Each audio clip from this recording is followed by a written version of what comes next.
peaking at about 11.5 billion rand in 2022 before dipping slightly to 10 billion rand in 2023. So serious are concerns about the public sector leave system that members of the Public Service and Administration Portfolio Committee called for better ways of verifying the legitimacy of medical certificates and investigating suspected patterns of abuse of the system. So that's it.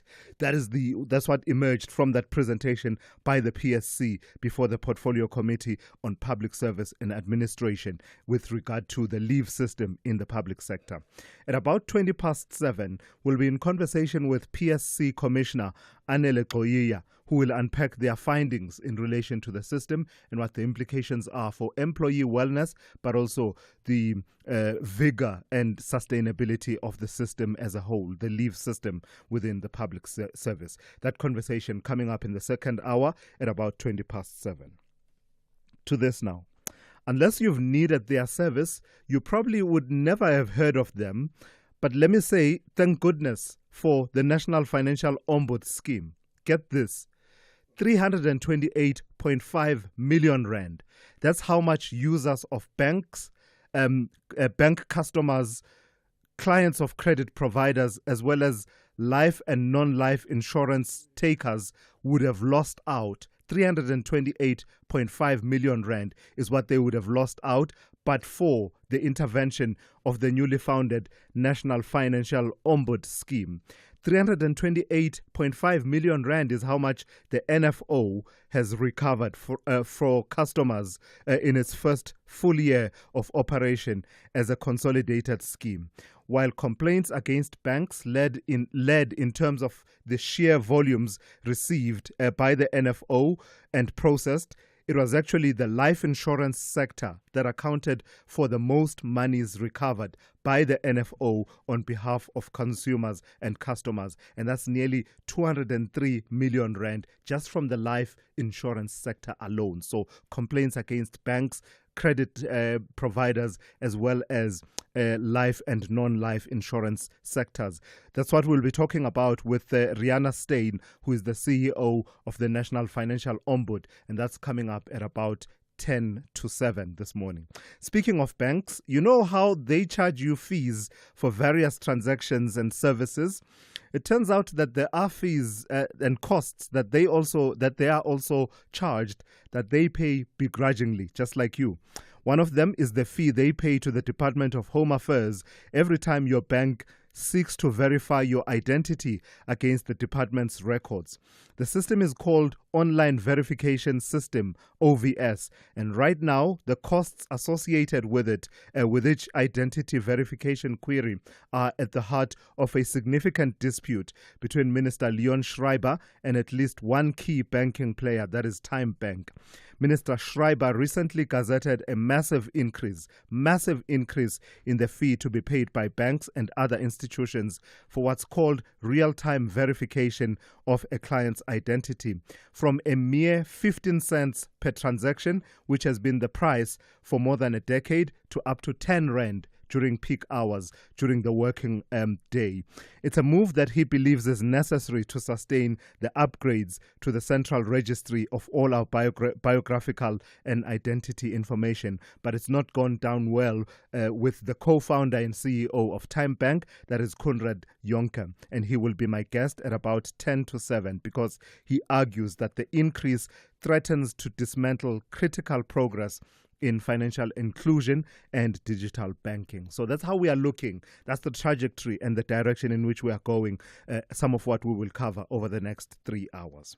Morning Brief team, to your stations please for the takeoff. We have Ann Musa with your hourly and half-hourly news update. Rob Byrne keeping track of your traffic.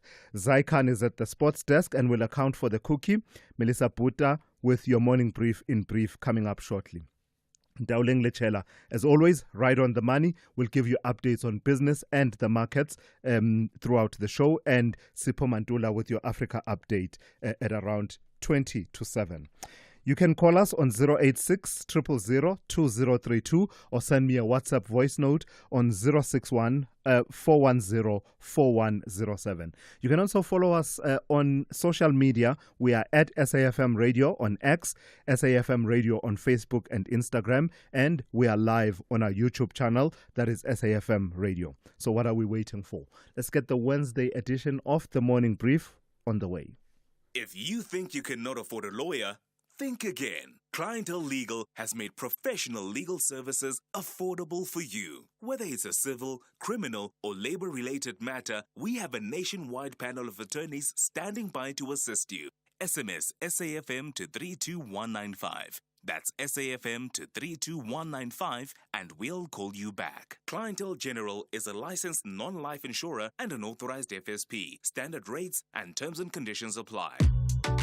What if you open up more? Open up to learning and experiencing more of Mzansi and abroad? What if you open up culture and explore the extraordinary from music to drama and the latest fashion? What if you open up your wild side, discover a world of skyscraping cities and brown sugar beaches? What if you open up your kitchen and immerse yourself in cuisines from all corners of the world? What if you open up your voice with all eyes on you without being seen? What if you open up your morning to lekker conversations and world-class entertainment? What if you open up more? Big stories of the day. Hashtag the morning brief. So let's get your morning briefing session started with the morning brief in brief with Melissa Puta. Melissa, good morning to you. Let's start with what came out of Scopa. It started with a bit of drama I saw between the members themselves and some arguments and back and forth happening. But eventually they got to the business of the day. Tell me about what they are saying about the Road Accident Fund. Morning, Thulasizwe. Scopa has announced that they will be launching a full inquiry into serious allegations of mismanagement, governance failures, and financial misconduct at RAF, the Road Accident Fund, that is. This follows months of uncooperative behavior and withheld information from the RAF board and management. Key concerns include poor vetting of senior staff, delays in filling critical roles, financial losses, and whistleblower reports of supply chain irregularities involving over 1 billion rand. This inquiry, starting after the August recess, will hear evidence under oath. The Association of the Protection of Road Accident Victims has welcomed the move and urged victims and whistleblowers to come forward during this time. Yeah, they are holding on to that like a dog with a bone, Scopa, the issues around RAF. Melissa, the only way to say this effectively is to say, kwakunini kuthethwa ngekhatha nekhodeta. You can only say it in isiXhosa for it to have that effect. Tell me about the developments around Kata and Kodeta, because that dispute it goes back decades, doesn't it? Yes, so this is quite a major development. Two of these major taxi associations, Kata and Kodeta, have ended a deadly dispute over routes between Mfuleni, Khayelitsha, and Somerset West. The conflict resulted in at least 8 taxi operator deaths recently. After meetings, they have agreed that Mfuleni operators can run routes to Somerset West, and both will temporarily deploy 15 minibuses, each between Khayelitsha and Somerset West. The arrangement will be reviewed after 3 months. The Western Cape branch of Santaco has welcomed this agreement, and we can only hope to for the best in this case. Yeah. And then lastly, let's talk about what municipalities owe Eskom. That keeps escalating, isn't it? Yes, municipalities owe Eskom over 100 billion rand with little progress in repaying the debt. The electricity minister, Thulasizwe Simelane, warns this threatens Eskom's survival as many municipalities struggle to collect payments from residents who themselves owe over 370 billion rand. The city of Johannesburg has reached a deal to repay 3.2 billion rand over 4 years after Eskom wrote off over 800 million in penalties and interest. Ramakgopa announced that winter tariff relief He announced a winter tariff relief and called for strong intergovernmental cooperation to resolve billing disputes and improve payment recovery. All right, Melissa, thank you for that. That's Melissa Puta there with your morning brief in brief. Thulasizwe Simelane on SAFM. On the weather front, I have 4 warnings for you that came through from the South African Weather Service. The first one is a yellow level 4 warning. It says damaging waves resulting in damage to coastal infrastructure and disruption to beachfront activities. That is expected along the coast between Alexander Bay and Cape Agulhas from this evening, spreading to Plettenberg Bay by Thursday. Yellow level 2 warning, damaging coastal winds leading to difficulty in navigation at sea and localized disruption to small ports and coastal towns. That is expected between Lambert's Bay and Cape Agulhas on Wednesday, spreading to Plettenberg Bay by Thursday. Then we have a yellow level 2 warning. It says damaging interior winds leading to localized problems for high-sided vehicles on prone routes and some transport services affected by wind. That is expected over the western and northern parts of the Western Cape, the Northern Cape, as well as the western parts of the Northwest Province and the Free State. And lastly, a yellow level 2 warning. It says disruptive rainfall leading to localized flooding of susceptible formal and informal settlements or roads and low-lying areas over the Cedarburg, City of Cape Town, Cape Winelands and the western parts of the Overberg district that is in the Western Cape. The rest of your weather looks like this. Pretoria will be fine with a minimum of 6 and a maximum of 22. Johannesburg will be fine 6 to 20. Mbombela fine 8 to 23. Polokwane fine 4 to 22. Mahikeng will be fine and windy 6 to 21. Bloemfontein will be fine and windy with a minimum of 0 and a maximum of 21. Kimberley, fine and windy, 8 to 23. Uppington, fine, windy, becoming partly cloudy, 14 to 26. Cape Town will be cloudy with widespread showers and rain, and the percentage there is set at 100% for that rain. 12 to 14 will be the minimum and maximums in Cape Town. George will be partly cloudy with isolated showers and rain, 9 to 22. Gqeberha will be partly cloudy with a minimum of 8 and a maximum of 27. East London will be fine, becoming partly cloudy in the afternoon, 11 to 30. Durban will be fine with a minimum of 13 and a maximum of 25. Richards Bay will be fine, 15 to 28. And finally, Pietermaritzburg will be fine with a minimum of 6 and a maximum of 26. For over 40 years, we've stood with the artists, championing the arts in all their forms. Now we unveil the next chapter, the Standard Bank Art Lab, a new gallery space where bold ideas take center stage. Opening with a celebration of tapestry, because like these woven masterpieces, the arts are woven into who we are. Step inside, let the art move you, grow you. Standard Bank, proud lead B20 sponsor. Authorized FSP and registered credit provider. Can one word unlock eternal glory? Okay, maybe just a shiny trophy and bragging rights. It's Password US, hosted by the king of chaos himself, Jimmy Fallon. Celebrities try to guess words. Hilarity ensues. Logic? Optional. Laughter guaranteed. Password US, where saying the right word might win the game, but saying the wrong one is way more fun. Password US, Saturdays 7:30 on S3. Say it like you mean it, or don't. We're not judging. Worldview Update, bringing you closer to international or global news. This week, NATO's summit taking place in The Hague in the Netherlands marks a defining moment for the alliance, shaped by a volatile global security landscape and the return of Donald Trump to the presidency of the United States. With the recent U.S. airstrikes on Iran and a tenuous ceasefire in the Middle East, at least between Israel and Iran, coupled with intensified pressure on European defense spending, the summit is set to reflect both Trump's assertive foreign policy and NATO's struggle for unity. Let's bring in Dr. Kingsley Makhubela, risk analyst and former diplomat and public relations executive. Good morning to you, Doc, and thank you for your time. Thank you for joining us once again.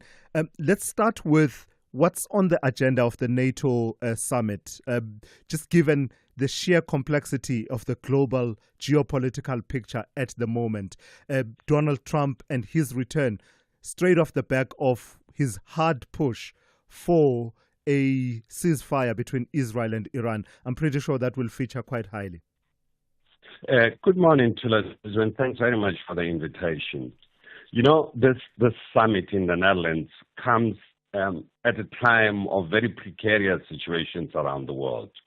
They have included basically three fundamental issues on the agenda. Is a discussion on the Middle East, is the funding, their defense spending to the 5% of GDP that Donald Trump has raised, and of course there's the Russia-Ukraine conflict. It seems the Russia-Ukraine conflict, the U.S. has insisted that it be discussed right at the end of the summit, knowing that Donald Trump is leaving today immediately after the summit. But before the summit, he really dropped something unexpected that has caught members of NATO unaware. The question of Article 5. He seems to question Article 5. Article 5 is a cornerstone of the NATO treaty, which essentially says that an attack on one member state is an attack on all of them. So it's going to be a very rocky one, but I think he goes to the summit, Thulasizwe, with a clear mindset that he doesn't want a detailed discussion on the Israeli-Iran conflict because he has secured this precarious peace, so to say, between the two countries. And I don't think he would want the details to be discussed there or decisions to be taken there. He would like to inform them as to what he has done, and that's going to catch a lot of them by surprise. Is there a sense that NATO, the rest of the NATO members, may want to start imagining NATO not without the United States, but with an acceptance that the role of the United States may not be as prominent as it used to be, including that conversation you are saying around Article 5 that imagines a NATO where, the understandings and consensus on Article 5 may not necessarily be shared by Washington, which, interestingly, is the one country that has actually invoked it in recent years. Thulasizwe, interestingly, for quite some time, France has been insisting on some level of independent operation of NATO away from the United States. They've even come up with the idea of a collective security for Europe outside the United States. And this collective security is going to raise serious questions. You can't speak about sustainable security in Europe without the inclusion of Russia, because Russia is an integral part of Europe. That would be very short-sighted if they do that. It would send a clear indication about the future of the security architecture they are thinking about. But Thulasizwe, the biggest issue as this is the spending, the 5% spending. Americans are quite aware that none of the member states can afford 5% spending on defense. It will raise serious concern within their constituencies. It may even raise upheavals and instability and really fueling the far right. The far right, ironically, in Europe, has taken rather a timid position towards war. They are no longer the advocates of war. They're no longer the ones who are speaking that in order to guarantee security, you better prepare for war, which is a mantra of the realists. So I think it's gonna really raise serious issues.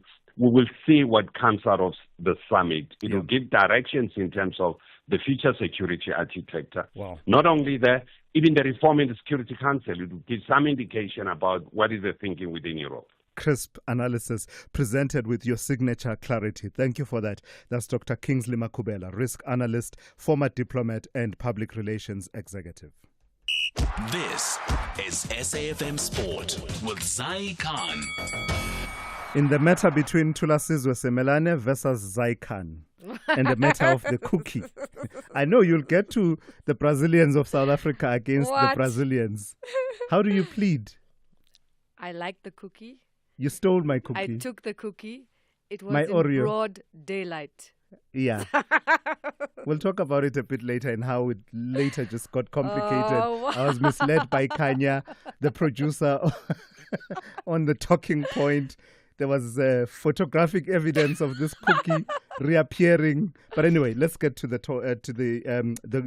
FIFA Club World Cup. Tell me about the Brazilians of South Africa versus the Brazilians. Let the record show that this is a do-or-die clash against the Brazilian giants Fluminense in the final FIFA Club World Cup group match. Currently third in Group F, Sundowns need nothing less than a win. Coach Miguel Cardoso knows what's at stake for his men. We knew that we wanted to play our football, we wanted to be loyal to the way we train, to our identity, to the level of expectations that we have from our fans, from the people that love us, and to respect the values of the club. So we put those things together in the pot, and that's what we want in the end of the match, if possible, so that we can try to be in the game until the end, but at the same time make it as close as possible to the highest limit of our identity as possible. Soccer action as well from the FIFA Club World Cup. Benfica, they held on for a 1-0 victory over Bayern Munich in Charlotte. The Portuguese club finishing atop Group C, extending their FIFA Club World Cup campaign. And Wallace Jan scored in the 87th minute, giving Flamengo a 1-1 draw, eliminating Los Angeles FC also at the Club World Cup. And Chelsea as well delivered a masterclass. They had a 3-0 win over Esperance, helping the Blues clinch a spot in the round of 16. And we had Christian Gray scoring Auckland City's first goal of the Club World Cup. That was early in the second half before there was a suspension caused by lightning in the area. The team gained a 1-1 draw against Boca Juniors. Boca Juniors were eliminated. And finally, rugby. Sam Cane, the New Zealand captain sent off in the 2023 Rugby World Cup final loss to South Africa, is in the Barbarian squad to face the Springboks in Cape Town on Sunday. The 33-year-old flanker has since quit Test rugby after 104 appearances for the All Blacks and moved to Japan, where he plays for Tokyo Sun Goliath. More sport, top of the hour. I'm Zai Khan. Good morning, I'm Anne Musa. In the headlines, the Elders Group has recalled struggle icon Nelson Mandela's advocacy for dialogue as they call for global respect for the rule of law amid ongoing tensions in the Middle East and elsewhere. The Public Service Commission says government owes over 16 billion rand in leave payouts to nearly 190,000 employees. These are employees who were employed in the public service sector before July 2000. And the Zambian government has filed a lawsuit against the family of the late former Zambian President Edgar Lungu, seeking to stop his burial in South Africa today. I'll have details on these and other stories at 7. SAFM, guiding you through the rush hour traffic. Very good morning. Just some caution on that N12 between Daveyton and Pitfontein, please. Protesting earlier this morning, burning tyres, closing the highway. They have managed to reopen it. Police are on the scene, and there is some sort of continuing efforts by the protesters, police describing them as invisible protesters, interestingly. So there is some disruption there, particularly going eastbound towards the Daveyton exit, but also coming through direction Benoni, likely to be impacted as well. So just keep your eyes open and be vigilant about unrest in that area. Pedestrian crash, R21 north at Engen. Heavy backlogs from Bupsfontein on your way out of the airport towards Pretoria. Big queues there. Breakdown at the N12 Potch Highway. Ramp onto the N1 north through Deadman's Bend. So coming from Lenasia, Protea Glen, that's heavy. And there's a big backlog of traffic queuing up to Gordon Road this morning on the N1 running north. If you're leaving Soweto on your way to Randburg, that's quite a bad one. Durban, Victoria Embankment likely to be slow. There's a couple of sets of roadworks on the Esplanade this morning. Issues on the N2 north, queuing up from the Higginson Highway up towards Cement Factory. Looks like a crash or a breakdown on that section of the N2 as you head through towards the M7. And Cape Town, a breakdown at Hospital Bend. So the N2 inbound from Lunga is quite slow. And just make sure you've got plenty of time to get through the conditions safely this morning. High winds and heavy rains expected as a big cold front arrives into the Cape Town region this morning. With your traffic update, I'm Rob Byrne. The Business Update on SAFM. For the first update of the morning, let's say good morning to Ndauleng Lechela. Ndauleng, tell me about this fine that this crackdown by UK regulators against Google. It was Russia that fined Google a sum that none of us can pronounce. So many, I've never seen so many zeros in my life. Tell me what the UK is doing in relation to Google. Morning to the so Google finding itself under fire yet again. You just spoke about the fine. Russia hit it. It's also under fire in the US. Now this time around, it's in the UK with regulators taking steps to curb its dominance in online search by proposing to designate the tech giant with strategic market status. This designation would subject Google to new regulations and potential fines of up to 10% of its global annual revenue for non-compliance. Now, the proposed changes aim to promote competition and innovation in the digital market. In the meantime, Google has expressed concerns, stating that these changes could have implications for businesses and consumers in the region. The company's senior director for competition, Oliver Bethel, believes the proposed regulations could impact critical areas of their business. However, UK regulators say their goal is to create a more competitive digital landscape, promoting innovation and economic growth. The investigation highlights Google's significant market power, with the company accounting for over 90% of all general search queries in the UK. The regulator's final decision on Google's strategic market status is expected in October. Now, Google is dealing with a similar issue in the US, with the Department of Justice saying it illegally abused its monopoly in search, and the DOJ is calling for a breakup, which could see Google sell its Chrome browser. Talk to me about what's happening in the ride-hailing space. Lots of activity there around autonomous ride-hailing. I saw that Tesla and their robotaxi. Now you have an update about Uber and Waymo. Mm-hmm. Would you take a self-driving Uber, Thulas? I don't know. It's not since I saw that robotaxi in a test running over a test crash dummy, which was meant to be a child, without even slowing down. So I'm not so sure. Hesitation still there. Well, self-driving cars really gaining traction in the US. Uber and Waymo, an Alphabet subsidiary, launching autonomous ride-hailing services in Atlanta, and this follows a similar launch in Texas in March. The partnership allows users to hail Waymo's self-driving vehicles through the Uber app. Now, the service will feature fully autonomous all-electric vehicles, with riders paying standard Uber rates without the option to tip. Now, Waymo has already been operating autonomously on highways in California and Arizona for employees, but the Atlanta service is limited to surface streets. The companies plan to expand the fleet to hundreds of vehicles over time. This move, of course, as you mentioned, is part of a growing momentum in self-driving vehicles, with Tesla also starting limited trials of its autonomous taxi service in Texas. Darling, would you take an autonomous ride, Uber or something? I would. I actually have a friend that was in the US a few months ago, and he was in one, and he can't stop talking about it. So I think it's fear of missing out at this point. I suspect one of the benefits would be if you don't want to have a conversation, if you are in that space.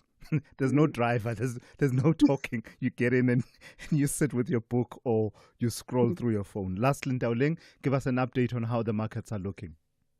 So green screens overnight, the tech-heavy Nasdaq leading gains in the US, closing 1.4% higher. Interestingly, the volatility index, which is a real-time index that reflects the market's expectations for near-term price fluctuations, it's also known as the fear gauge because it tends to rise when stock prices fall and decrease when stock prices rise. That index declined over 11% as markets continue to bet on the ceasefire between Israel and Iran. Sentiment also upbeat here at home, with the all-share gaining 0.8% by the close. The Resources 10 complex, however, taking a knock, down over 3% following declines in the oil and gold price.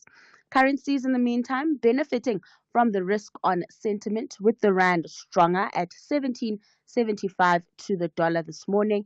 Then Asian markets maintaining their positive streak, stocks in the green on that front, betting on the ceasefire, and this despite both Iran and Israel having accused each other of violating that ceasefire. All right, Ntauleng, thank you for that. We'll catch up with you in the second hour of the show. Africa Update on SAFM. And for that, we turn to Advocate Sipho Mantula. Raz, good morning. Let's start with news coming out of Sudan in relation to South Africa and the tour and visit by former Prime Minister Abdallah Hamdok that has not gone down well in the country in Sudan. Refreshing Tulas and Jumbo Africa. Tulas, you'll recall that former Prime Minister Abdallah Hamdok has been visiting South Africa for many years since he was removed as a Prime Minister. Now he has launched a new movement that is called Samud, meaning resilience in Arabic language. Now he has done a diplomatic tour meeting with the presidency of South Africa, the ANC International Relations, former President Thabo Mbeki. Very important, but as you said, Khartoum saying, foreign minister saying, but this visit is a cover to that. They call it a seeking political cover for RSF.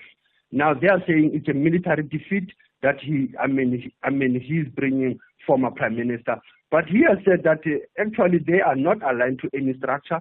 They are just seeking inclusive political solution to the crisis of Sudan. And this is interesting to us, as you can recall that early this month, one had a brief with the Portfolio Committee on International Relations, pleading and urging them that there's a need to engage on Sudan and not erase Sudan on our political intervention, looking at the role of Sudan that it has done, both in South Africa and in some parts of the continent. And news from Kampala, M7 is still in it. He's not going anywhere, is he? Tulas, Yoweri Museveni, the party say he will only confirm on Saturday that he will be their candidate for the 2026 election. President Museveni, Museveni actually was the name that was given to his father, Tulas, but it means seven. Now he's now going for the seventh term in 2026. And his age, I had an engagement with one of the experts yesterday. They said, but his age is not correct. But this age and termism in Africa, why are we being imposed with termism when in Europe we have seen it happening to us? But here we are talking about the longest-serving leader in Africa, also coming out of Theodora Obiang from Guinea, Equatorial Guinea, Paul Biya from Cameroon, 43 years, Denis Sassou Nguesso from the Congo Republic, for 41 years. Museveni will be 40 years in 2026. Yeah, wow. Let's go to Mozambique, northern Mozambique. Some news coming out of the province of Cabo Delgado, and it's not good news. That is coming from the international NGO Human Rights Watch yesterday, saying that there is an insurgency that has been going on in Cabo Delgado, 120 children being kidnapped. And that is sad when you look at Cabo Delgado since 2017, the role of SADC mission there collapsing, Rwanda standing, by the way, and the EU, South Africa also assisting on and off to us. But all these challenges have raised that it is like it's a neglected crisis in the SADC region when you look at what then is the role of SADC. And also when you look at the 50 years of Mozambique today, to us, what does it mean when you still have a conflict in Cabo Delgado? Lastly, Sipho, let's talk to our historical archives. Tell me what happened on the 25th of June, 1975. So that I'm still continuing. Recall that just after 75, there was 76, but there was Viva Frelimo rallies in South Africa during that time. It's the 50 years of the Mozambican Liberation Day. Names like Eduardo Mondlane will come into mind, Samora Machel. The role of Frelimo during that time, being liberated from the Portuguese colonial rule. And that's how we remember that there's a link between South Africa and Mozambique. Hence, today I saw that the Deputy President, Paul Mashatile, will be in Mozambique today, celebrating the 50 years of Mozambique under the theme Consolidating National Unity, Peace and Sustainable Development. One will feel to us, having been reporting on Mozambique, there's a need for the transitional justice, there's a peace process, a development. But the 50 years of Mozambique, it is important. And Miriam Makeba see my down Thulas when you say aluta continua. Yeah, I was going to say that if I could hold a note, that's what I would be belting out for you this morning, Sipho. Asante sana Thulas in the conversation. SFM observing the Soweto Uprising Month and happy Independence and Liberation Day for the people of Mozambique. Absolutely. That's Sipho Mantula there with your Africa update for this morning. In times like these, everyone is looking to save wherever they can. But you don't have to be a detective to know that with Outsurance, you could be saving big on your car insurance. Hear it from real Outsurance client Marius. The great big saving that I've got, 765 Rand, 27% a month on my premium. It's so quick and easy to swap over. I am part of the Outsurance family. It's a no-brainer. SMS out to 30754. That's out to 30754. Saving on car insurance makes you feel like a winner. And the best part is, if Outsurance can't beat your car insurance premium, ask them for 500 Rand cash. And make that 1,500 Rand cash if you've been claim-free and with the same insurer for 3 years. SMS out to 30754. That's out to 30754. With Outsurance, you always get something out. A licensed insurer and FSP. T's and C's online. What if you open up more? Open up to learning and experiencing more of Mzansi and abroad? What if you open up culture and explore the extraordinary from music to drama and the latest fashion? What if you open up your wild side, discover a world of skyscraping cities and brown sugar beaches? What if you open up your kitchen and immerse yourself in cuisines from all corners of the world? What if you open up your voice with all eyes on you without being seen? What if you open up your morning to lekker conversations and world-class entertainment? What if you open up more? The only talk radio morning breakfast show that makes sense. The Morning Brief with Thulasizwe Simelane. 6:45 on this Wednesday. In one of the most astounding cases of alleged animal neglect, the National Council of SPCAs, NSPCA, has filed criminal charges against the board of Daybreak Farms following the deaths and suffering of more than 1 million chickens. NSPCA investigators described the situation at the farm in Delmas, in which the State Pensions Fund manager, the PIC, holds a controlling stake, as a systemic collapse of animal care. The case has triggered legal action, public outrage and renewed questions about corporate accountability and the weakness, perhaps, of the country's animal welfare enforcement. Let's speak to Jacques Peacock, who is communications manager at NSPCA. Good morning to you, Jacques, and thank you for your time. It's unfathomable, this number. I could not wrap my head around it. 1 million chickens either dead or suffering severely because of some kind of neglect or another. Just tell me about the sheer scale of what your investigators found on that farm.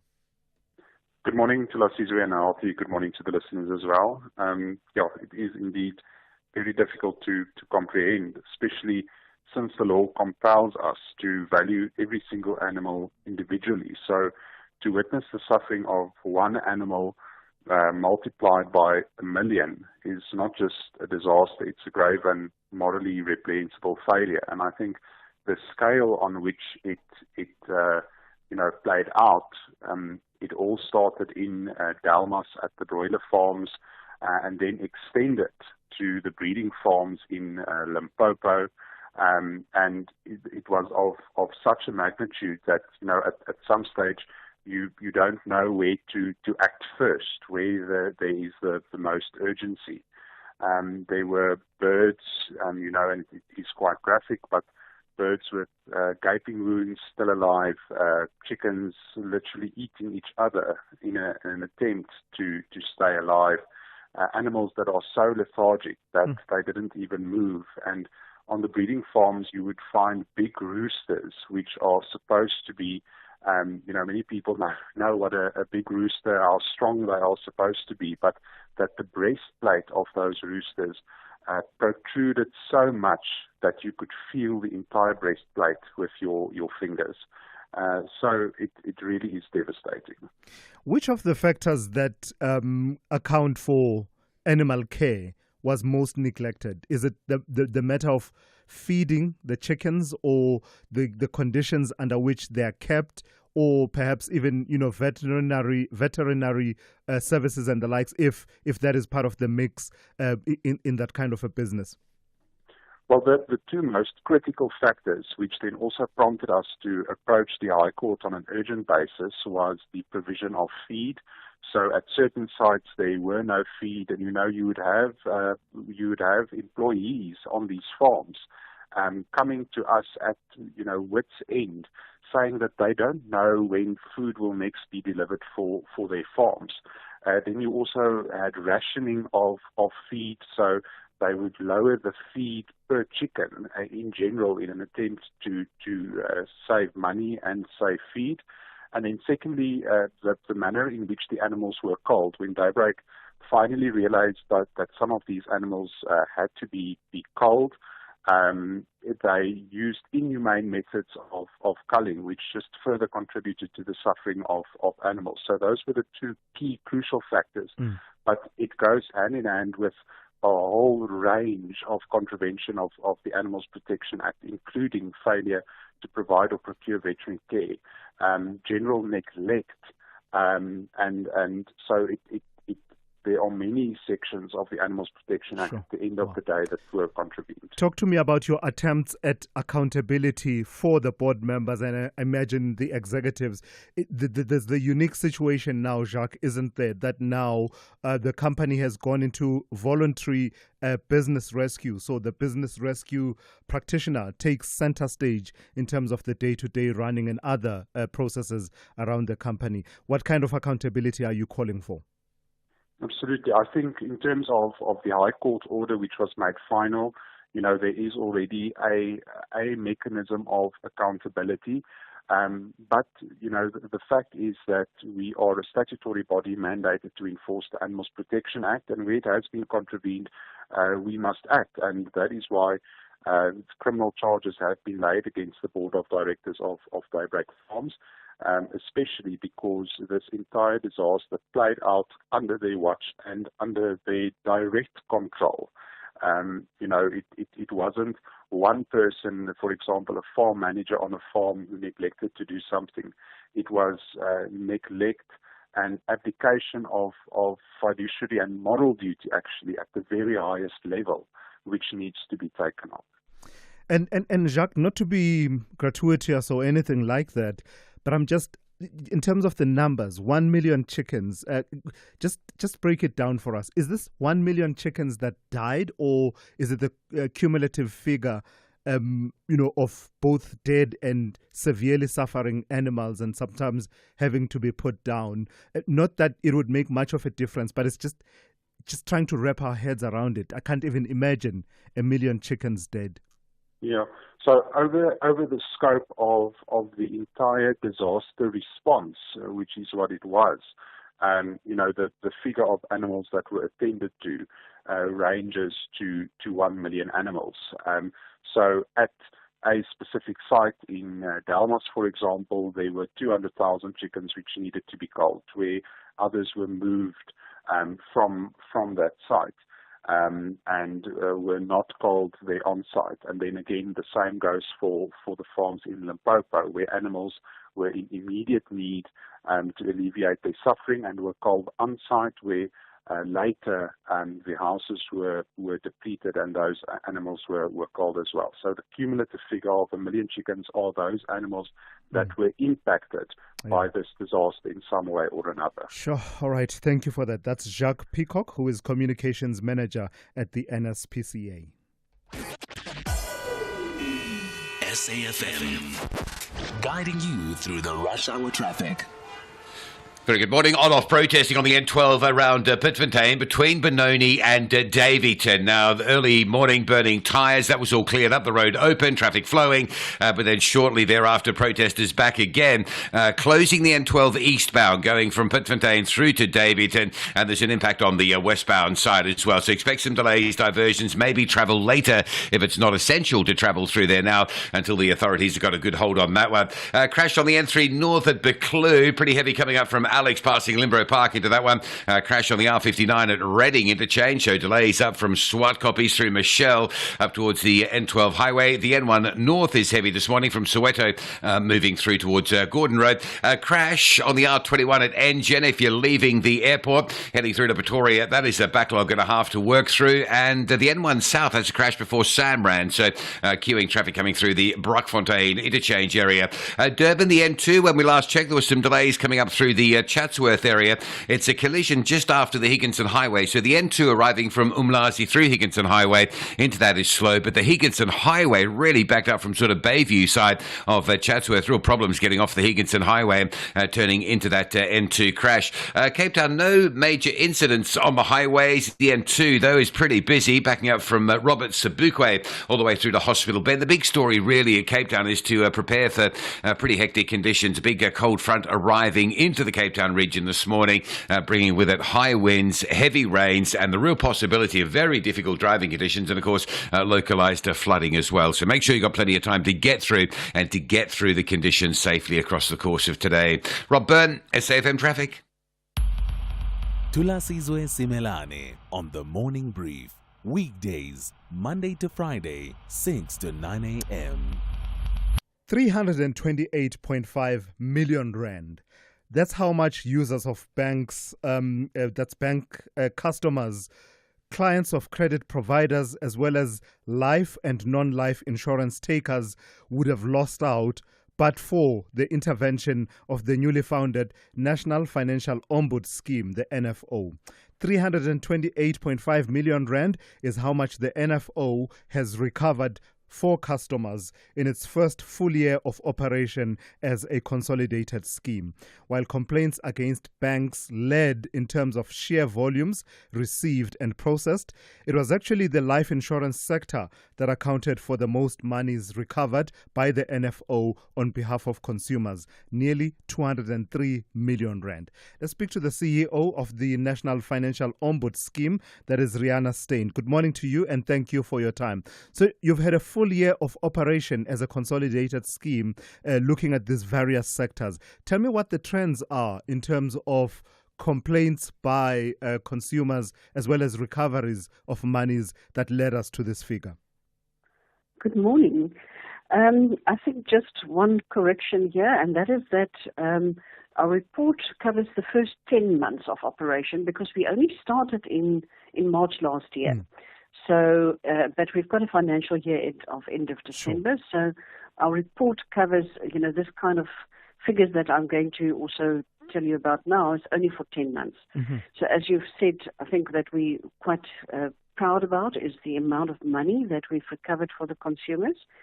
The cases opened, we're looking at about 35,000 cases that we handled, 100,000 calls that came into our call center. And then I think just the leading causes of these complaints that we saw last year,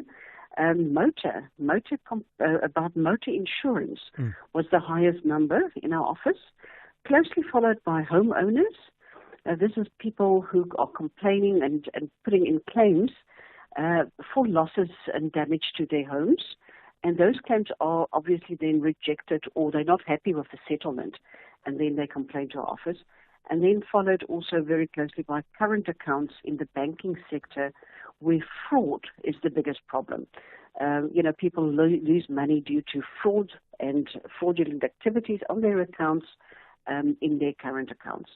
And then the fourth one I think that is also notable is funeral cover. In the life insurance, the most complaints they received are for funeral cover that's not paid out, and consumers complain that the policy that they thought they had is not paying So those are the top four that I'd like to highlight. Yeah. Talk to me a bit more about complaints specifically directed at the major banks. A bank is one of those institutions that, is in your life, is pervasive in terms of its impact. And when something goes wrong, you immediately feel it in your pocket. How did the various banks perform in terms of the number of complaints lodged? So if you look at the banks, we do list in our report, for anybody who's interested, the details are on our website. The full report is there. It's quite a thick document. But if you just look at the banks itself, the bank with the highest number of complaints last year was Capitec. But we always caution to say that they also by far the bank with the most clients. So it does not mean necessarily that they fared worse because they only opened a couple of hundred, not even 100 cases more than the next bank. The next one was FNB, it was number 2nd, and then you're followed by Standard Bank and Nedbank. I think it follows also the number of clients that these banks have. To put it in perspective, the complaints that we opened for the bank with the highest number of complaints, Capitec, was 1,200. So I think if you take it over the number of clients they have and number of transactions that a bank processes, it's not a big number. Yeah. I do think that more people probably do have complaints and they just haven't found our office yet, because you see it on social media. People have issues and they do not know that they can come and complain for free. What do these levels of complaints and resolutions you've achieved within a space of 10 months, what do they tell us about the need for your service, as well as perhaps gaps in the regulatory environment and customer service in these sectors?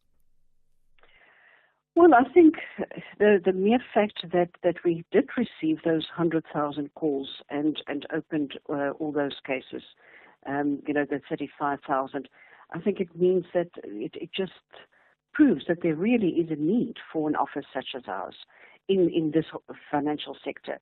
And, it covers the whole spectrum, from the banks to the funeral covers. So consumers do need the help and they need the free assistance because it do seem that the financial services industry, there are issues, whether it's service-related issues or with customers not understanding their products, or sometimes the claims are unfairly rejected, or the banks are treating their customers in a way that is not correct. I don't think it's necessarily a regulatory gap. I think it is just at this stage, from what we've seen, it is the actions of the financial services industry in some instances that does not meet the standard. All right, I've got to thank you for your time and those insights. That's Rihanna Steyn, who is CEO of the National Financial Ombud. Let's go straight to N. Musa with the latest news. Outsurance will go out of their way to try and save you money on your car insurance. If they can't, ask for 500 Rand. SMS out to 30754. Now that's good news.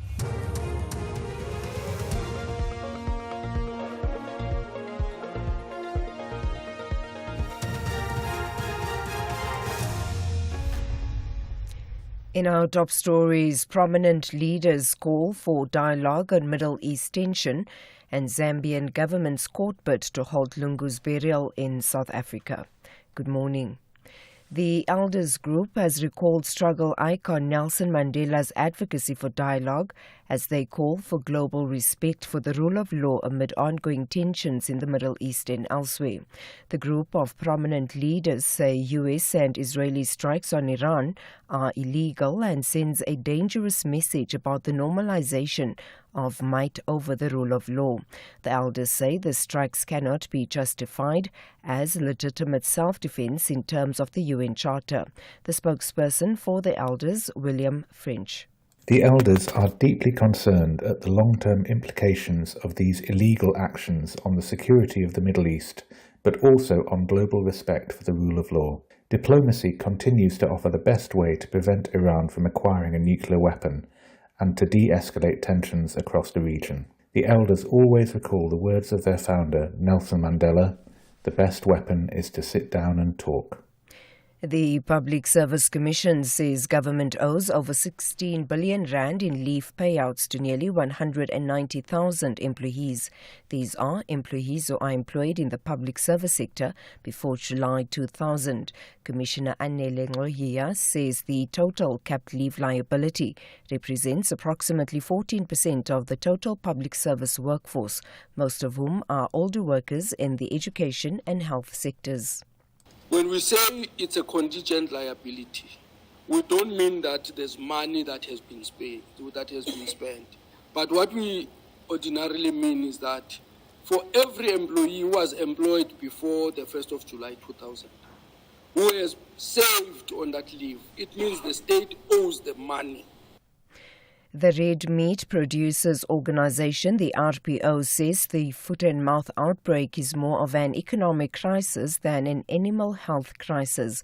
It says that while the state-led vaccination program has kicked off, much more needs to be done to provide market access to affected farmers through foot and mouth certified abattoirs. Fraki Maria of the RPO. We need to sell our animals to feedlots. This is the time of the year where we usually generate our income, and now everything holds to a standstill. So the big issue is basically an economic crisis and not so much animal disease or animal health crisis. So let's say, for example, you're in the Northwest, even if you have received your vaccines and the animals was vaccinated and you can start to slaughter them, if there's no registered abattoir for F&B slaughters close to you, you can basically not market your animals. Dr. Langa Madibi is the Director of Veterinary Services in the Northwest. Vaccination is done for the purpose of reducing the viral load, and it's done for the purpose of decreasing the spread of the virus. Our starting point is going to be cases that have been confirmed. So these would going to be the index farms, which involve feedlots. There's going to be different categories of vaccination. We're going to vaccinate for some categories, some facilities to slaughter. Some may decide to vaccinate, but for keeps. Advocacy group Equal Education has welcomed the launch of the Safe Schools Protocol by the SAPS and the Basic Education Department. The program aims to address violence and crime in schools. Speaking at the launch, Police Minister Senzo Mchunu said schools in KwaZulu-Natal, the Eastern Cape, Gauteng and the Western Cape recorded high rates of learner-on-learner violence. He also highlighted the need for improved safety and security at schools. Community leader at Equal Education, Makanatsa Ziyambi.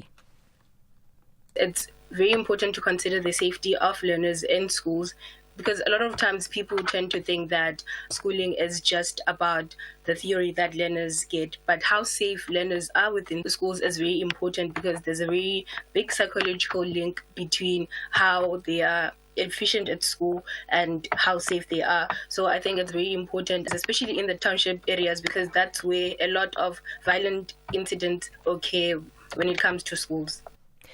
And finally, the Zambian government has filed a lawsuit against the family of the late former Zambian president, Edgar Lungu, seeking to stop his burial in South Africa today. The government argues that no burial should take place until disputes surrounding the former leader's final resting place are resolved. Bunolo Madibe has more.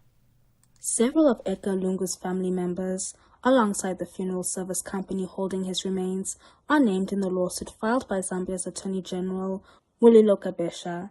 Kabesha says that the former president should be buried in Zambia with full military honors, in line with Zambian law and traditions. He argues that state funerals are national events governed by strict protocols, and that the public must take priority over personal wishes. The case is expected to take place at the High Court in Pretoria. Recapping the top story, the Elders Group has recalled struggle icon Nelson Mandela's advocacy for dialogue as they call for global respect for the rule of law amid ongoing tensions in the Middle East and elsewhere. For SFM News, I am Anne Musa. Those were the top stories for this hour. Don't miss out on a possible car insurance saving. SMS out to 30754 for a quote. Outsurance, where you always get something out. This just in, a 38-year-old man named Tabang is a real OUTsurance client who switched and now saves an unbelievable 363 Rand a month on his 2018 Toyota Corolla 1.6. That's 363 Rand more money in his pocket every month. Get a quote today and see how much OUTsurance could save you on your car insurance. Call 08600 60,000 or visit outsurance.co.za. You always get something out. Licensed insurer and FSP. T's, C's and information online. It's a very good morning to you in your SFM Sports Headlines. Soccer, Mamelodi Sundown chasing glory at the FIFA Club World Cup shootout. And in rugby news, it's Vincent Tsutsuka saying that the Bok debut is everything to him, wearing the green and gold. That's coming up just before 7:30. SAFM, guiding you through the rush hour traffic. Good morning. Protesting around the Pitfontein area between Benoni and Daveyton. The road has been opened and closed this morning. Maybe a good idea just to travel a bit later once the authorities have got a good handle on that. Crash scenes, R59 north at Reading, heavy coming up from Swartkoppies. Crash on the N3 north at Buccleuch, heavy from Alex passing Limborough Park into that one. Crash on the R21 north at Engen services from the airport to Pretoria up to Clayville. That's a very heavy backlog. And a collision N1 south at Samrand this morning, causing big delays on that run down through the Midrand area. Durban, a collision N2 north after Higginson Highway. Traffic coming through into that quite slow, but the Higginson Highway coming out of Chatsworth, very heavy to try and get into the N2. Cape Town, a lot of pressure on its section of the N2 from Robert Sibukwe all the way through to Hospital Bend. The N1's heavy from Plattekloof Hill through to the Kubo interchange. And just prepare to drive carefully around Cape Town. A big cold front arriving with high winds and lots of rain in the forecast. With your traffic update, I'm Rob Byrne.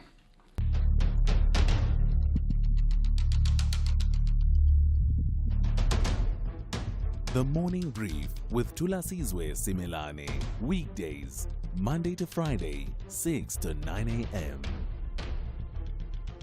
The Morning Brief with Thulasizwe Simelane. Weekdays, Monday to Friday, 6 to 9 a.m. Hey, good morning, folks. We are into the second hour of the Morning Brief here on SAFM 104 to 107. We are leading the conversations that move us.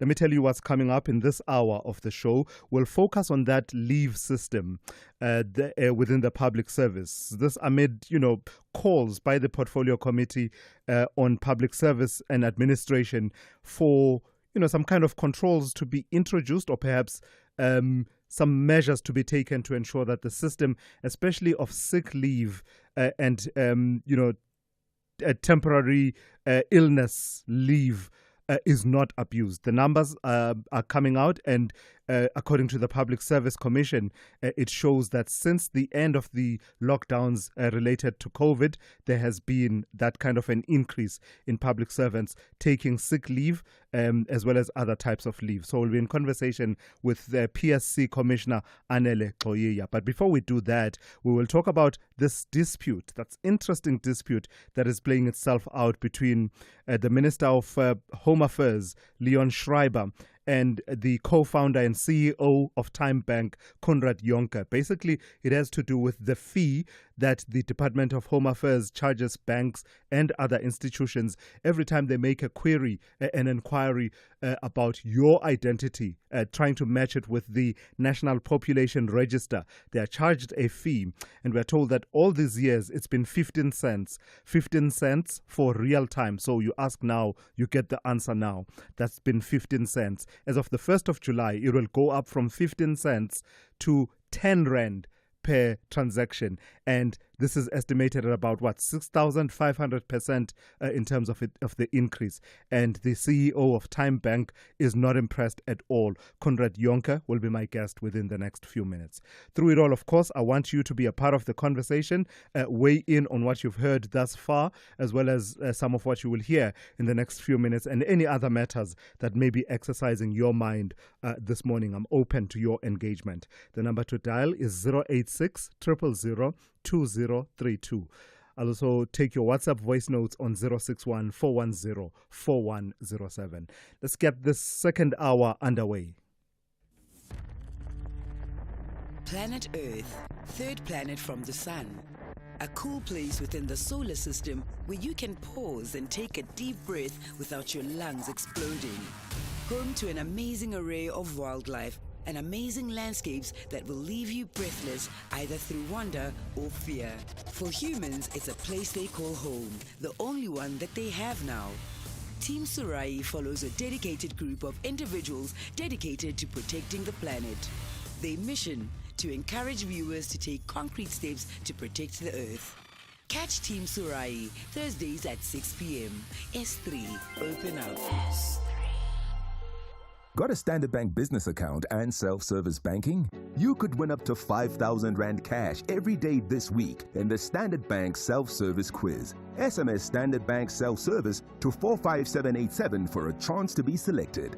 Answer 2 easy questions about Standard Bank Self-Service Banking to be a winner. Tune in every day this week on the Midday Link-Up to see if it's you. Standard Bank. It can be. Standard Bank is an authorized FSP and registered credit provider. T's and C's apply. Call Thulasizwe now. 086 000 2032. Kathy Mohlahlana on SAFM. Abongile, let me maybe give you a chance to come in as well. I had been to a mainstream school and I knew what it could offer. It was also a boarding school. The first thing I asked the principal was, are we all going in the same classroom? My mother said, well, why are you asking him? And I said, well, because I'm visually impaired, but I'm not going to be able to learn if I can't see. And what about my classmate who has deafness? How are we all going to be taught in the same classroom when my other classmate has autism and they learn in a certain way versus the child who has a learning impairment? These are the things that I witnessed as a child, and realizing these are the real deprivations that every child should have. Abongile Kantini is a diversity, equity, inclusion. If you're ready to talk, I'm here to listen and nothing is off the agenda. Big stories of the day. Hashtag the morning brief. 14 minutes after 7. There are calls for government to explore hybrid work policies in order to balance employee well-being and operational efficiency. The recommendation emerged from a recent presentation to Parliament by the Public Service Commission. It's founded on the PSC's observation of concerningly high utilization of sick and incapacity leave in the public service, especially in the years from 2022 following the return to desk-based work after the COVID-19 lockdowns. Let's speak to Anele Koia, who is the PSC Commissioner. Good morning to you, Commissioner, and thank you for your time. Just give me a sense of what you are observing as the high utilization taking of sick and incapacity leave since the years of a return to desk-based work after the lockdowns related to COVID. What does that look like in terms of the monies involved, the expenditure on that kind of leave, as well as the average days taken? Good morning to Thulasizwe, and good morning to the listeners of SAFM. One would start by saying that in terms of leave, we did not quantify it in terms of rands and cents, but we averaged it in terms of the number of days that employees would be taking for sick leave, which would average between 4 and 8 days per week, which when you are calculating it over a sick leave cycle might run beyond the number of days that are allowed over a sick leave period, because employees are allowed 36 days on a sick leave period. The sick leave cycle is a period of 3 years.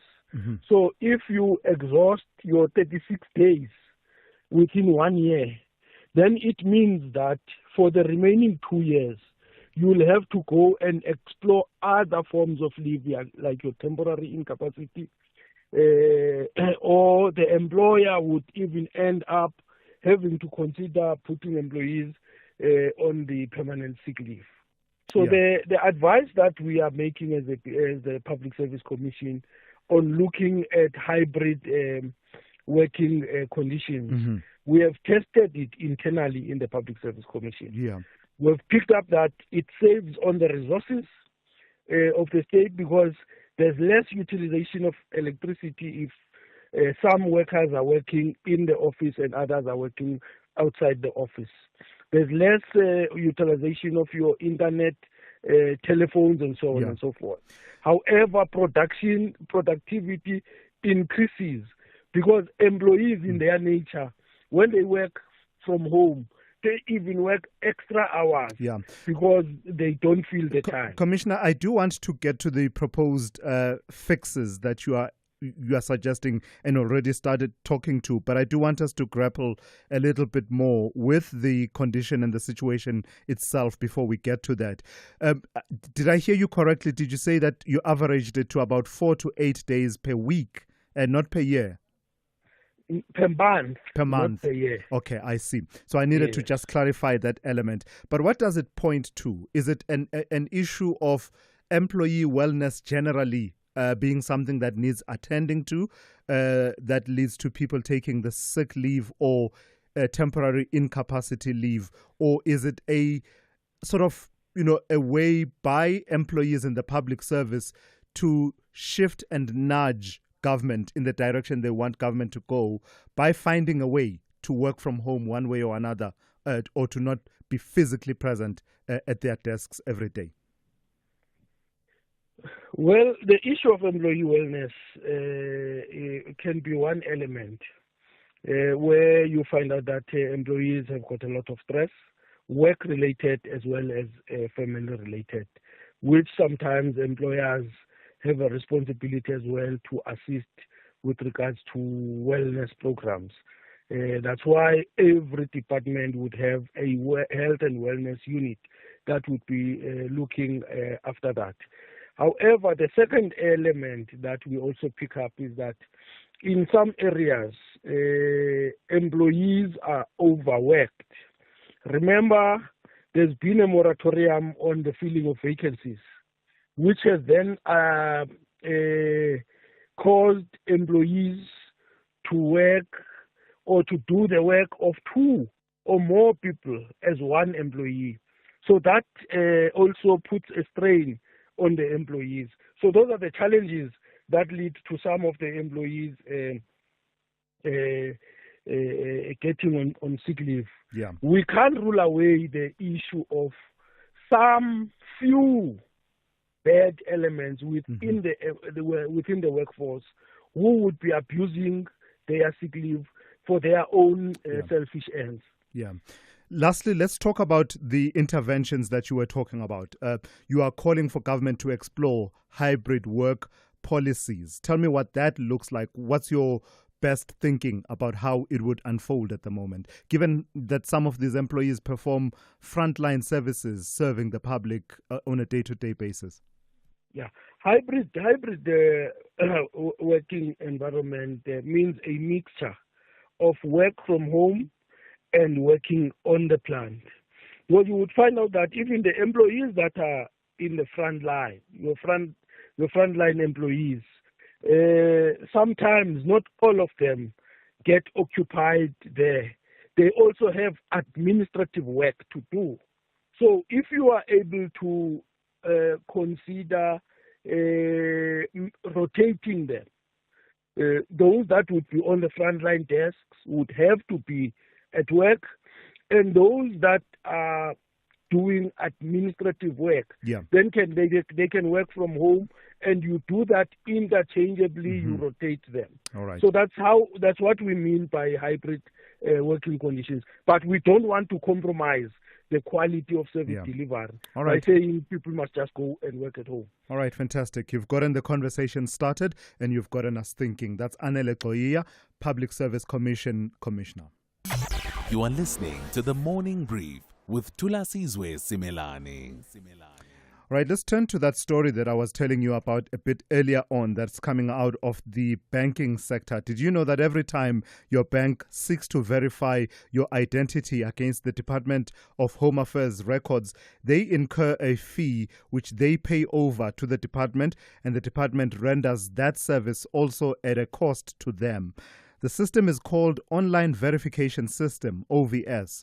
Well, it's now at the heart of some serious disagreement between Minister Leon Schreiber and at least one key banking player, Time Bank. Minister Schreiber recently gazetted a massive increase in the fee to be paid by banks and other institutions for what's called real-time verification of clients' identities from a mere 15 cents, which has been the price per transaction for more than a decade, up to 10 rand per transaction during peak working hours. It's a move he believes is necessary to sustain the upgrades to the central registry of all of our biographical and identity information known as the National Population Registry. But as I told you, it's not gone down well with the co-founder and CEO of Time Bank, Conrad Jonke, who joins me now to take that conversation forward. Good morning to you and thank you for your time. What about this increase doesn't sit well with you? The minister makes the point that it is needed to sustain the upgrades to the National Population Registry, and all along it wasn't priced properly. Thulasizwe, lovely to speak to you. As you've mentioned, the minister has announced a massive 6,500% increase in this fee. And the problem is one of simple economics. We at Time Bank have been working for many years to build a business that is so cost efficient that we can profitably and sustainably serve even the poorest South Africans. Think about a social grant recipient or a SRD grant recipient. Now the minister is adding a very significant fee to it, a fee, in fact, that is much higher than what other emerging markets charge for the same system. Almost double the most expensive peer group companies like Pakistan. And the effect of that is that those customers will become unprofitable for us to serve. Now, the basic unit economics is this. If it costs us more to serve a customer than we make from that customer, we can do one of two things. We can increase the fee, and then the customer will no longer be able to afford the service and will either use it less or stop using it.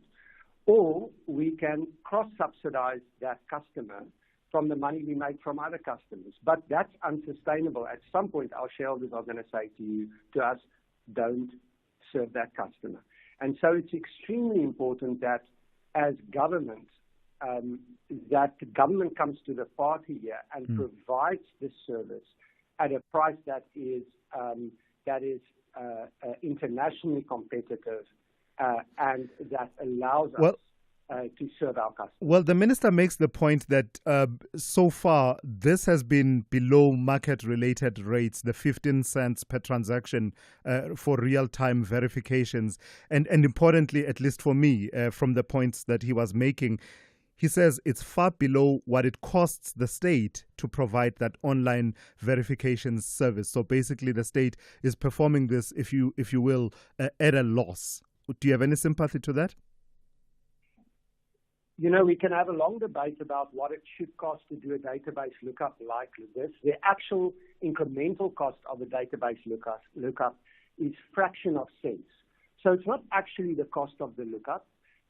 What the minister is saying is that the government has not renewed or refreshed or upgraded the infrastructure to use this for many, many years. And what they want to do is they want to charge us for the upgrading of the infrastructure. Now, let me say up front, we fully support the minister's move to upgrade the infrastructure. By the minister's own admission, this system is down half the time, and that's an unacceptably poor service level. But infrastructure like this is actually a public utility that the government should be providing.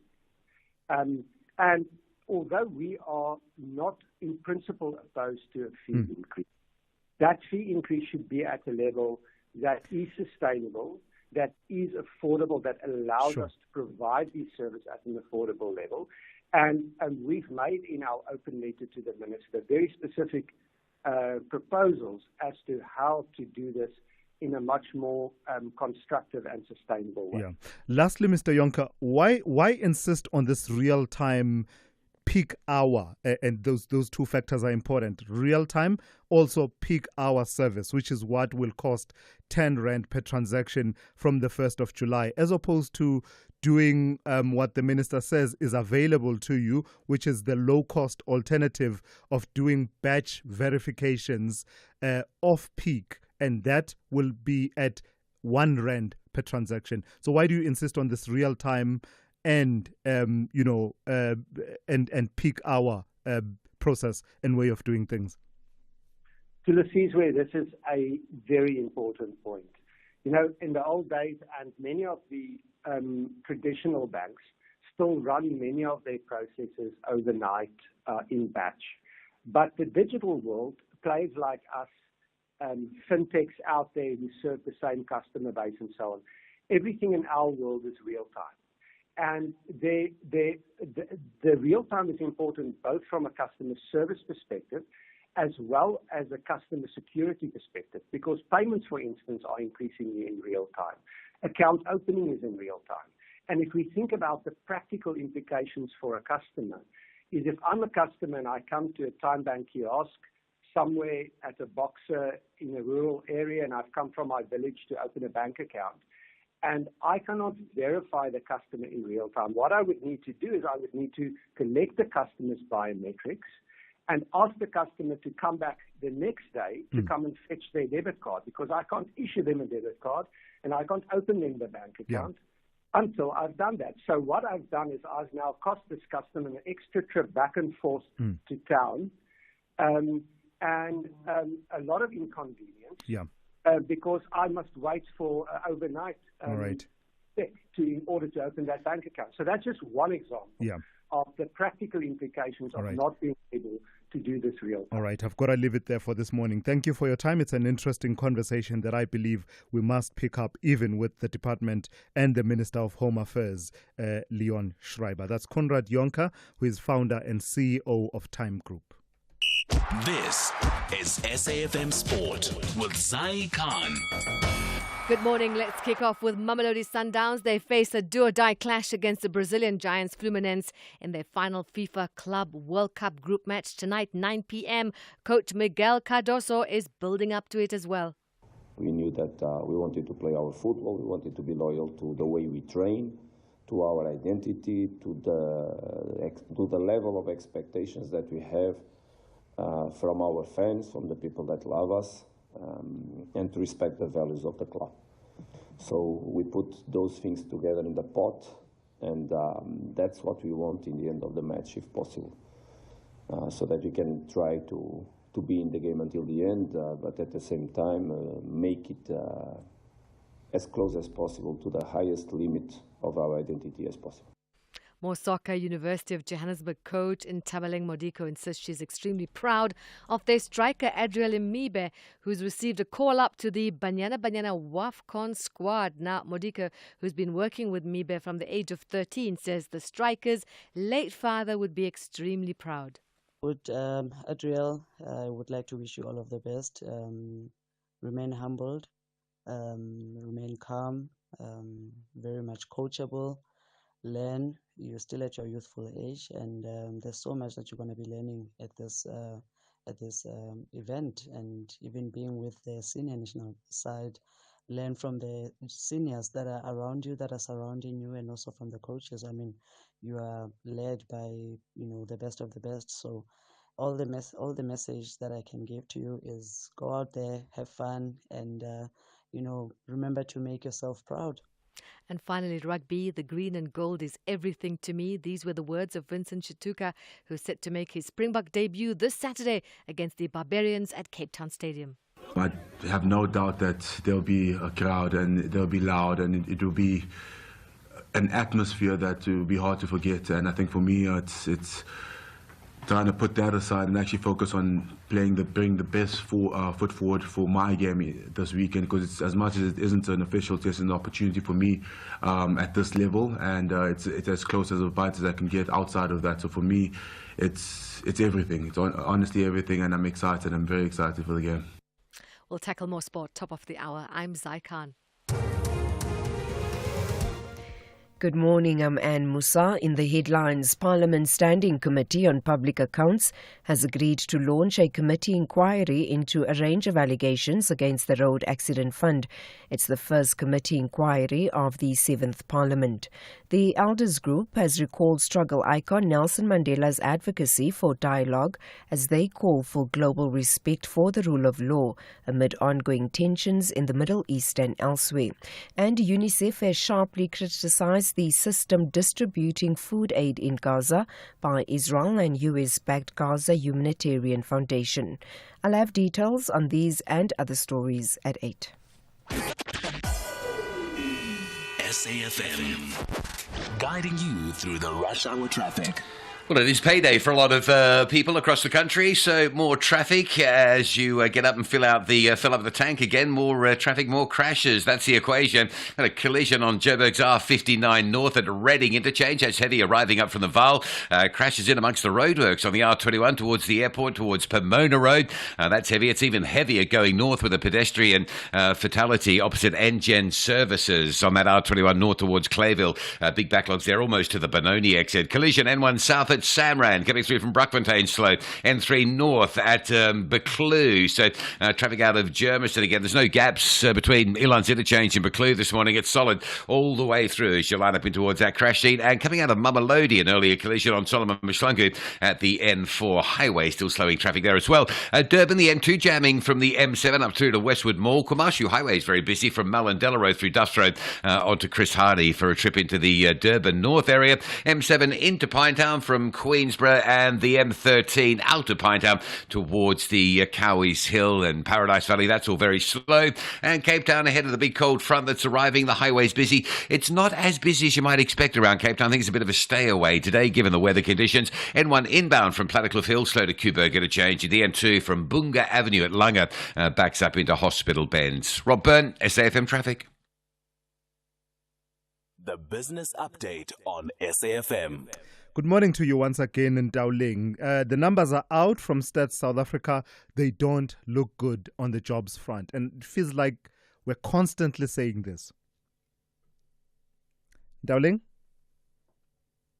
All right, what's going on? I do have Dowling on the line, so wondering why we're not hearing her. All right, let's see what we can do. Dowling will be recapping, of course, on the quarterly labor force survey and the figures that have come out in as far as the employment figures are concerned. And as I say, they don't look good. I think it's year on year, I think was the figure, if I'm not mistaken. But if I am, Dowling will set us right. As I always say, she is always right on the money. But also she'll be touching on the issue of oil prices, which is one of the situations we've been watching in the last few days. I believe we have you now on the line in Dowling. Talk to me about the quarterly labor force survey. Are these the year-on-year figures or just for quarter one? Well, they are quarter one, but they also measure the difference that we saw between quarter one 2024 and quarter one 2025. So there are indications of both a year-on-year basis and as well as a quarter-on-quarter basis. And we saw declines in jobs in both metrics, that being quarter-on-quarter and year-on-year. Now, on a quarterly basis, that SA revealed that the economy shed 74,000 jobs, reflecting a decline of 0.7% and bringing the total number of jobs down to 10,579,000. The decline was expected following the GDP print that showed that the economy grew by a tepid 0.1%. The trade sector was hardest hit, losing 52,000 jobs, followed by community services and mining, while the manufacturing sector saw a small gain. It wasn't enough, though, to offset the overall decline. Now, the job losses contributed to the rise in unemployment, with the rate at 32.9% in the first quarter of the year. Economists, however, expect some economic progress in the second half of the year, which could lead to a labor market recovery, a slight one at that. But concerns remain about worker compensation, with the survey showing that bonus payments are under pressure and total income failing to keep pace with inflation. The numbers, of course, come amid a growing debate about how Stats SA measures jobs in the informal sector. Capitec CEO Gerrie Fourie said the unemployment rate is too high because Stats SA doesn't fully count jobs in the informal market. However, the head of Stats SA, Risenga Maluleke, says their method is correct and follows international standards. Yeah, I saw that debate and I saw the backlash to those comments by the Capitec CEO. Talk to me about oil prices in Dowling and how they are weighing on Sasol's shares. I mean, the company's fortunes have really changed. Last week when we spoke about Sasol, it was trading at around 100 Rand. It's back at that 80 Rand level, and this after it shed over 14% in yesterday's session, marking the largest one-day decline in 5 years. I mean, I've spoken to quite a number of analysts, and one thing they seem to agree on is that Sasol is a company that's more for a riskier investor, considering its volatile nature, particularly when it comes to the oil price. Now, Sasol is one to watch as it gets its operations in order and as geopolitical risks remain, as that could push Brent higher.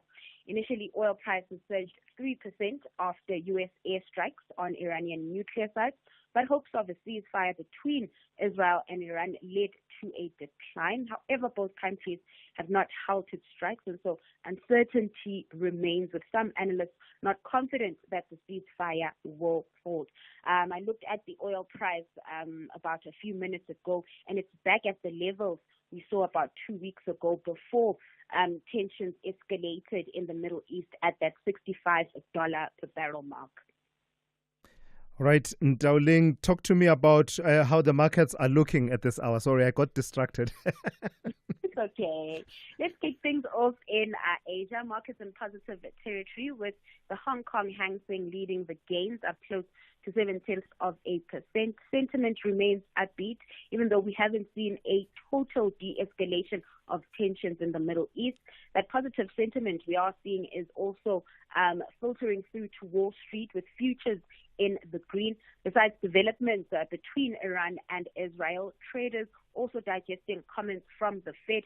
Nothing new out from Fed Chair Jerome Powell, sticking to his guns and saying policymakers will keep tracking economic data before making any policy moves. Then coming back home, stocks closing yesterday's session on a good note. The all share gaining 0.8%. Currency is also performing well, with the rand at 17.74 to the dollar this hour. All right, thank you for that. We'll hear from you in the third hour of the show. That's Ndawuleng Lechela, always right on the money. Honey, what are you doing? I'm stretching for tonight. I thought you're not dancing at bachelorette parties anymore. Baby, we need the money to put Johnny through matriek mos. And what's the police uniform for? The clients feel safer when I wear it. No, man, just sell your bucky to We Buy Cars. They give the best prices and they pay you within minutes. Okay, but can I just go and dance one more time, please? You know how much I love it. No, the buyer's already on his way here. Wow, okay. Strapped for cash? Just sell your vehicle to We Buy Cars. The easiest way to sell your car by far. Keeping your family healthy this winter can feel like a daunting task. Try the Lung Shield range. It includes capsules to support healthy lungs and immunity, a syrup for kids that supports the immune system and promotes lung health, and an effervescent with 13 essential ingredients to optimize immune function. Put your family's health first this winter with the Lung Shield range. Available without a prescription at leading pharmacies. Lung Shield, prescribed by doctors, recommended by pharmacists. Planet Earth, third planet from the sun. A cool place within the solar system where you can pause and take a deep breath without your lungs exploding. Home to an amazing array of wildlife and amazing landscapes that will leave you breathless either through wonder or fear. For humans, it's a place they call home, the only one that they have now. Team Surai follows a dedicated group of individuals dedicated to protecting the planet. Their mission: to encourage viewers to take concrete steps to protect the Earth. Catch Team Surai Thursdays at 6 p.m. S3, open up. Thulasizwe Simelane on SAFM. All right, let's take some of your calls and WhatsApp voice notes at this point. Let me speak to Eddie in Cape Town. Good morning to you, Eddie. You want to talk about crime in this country?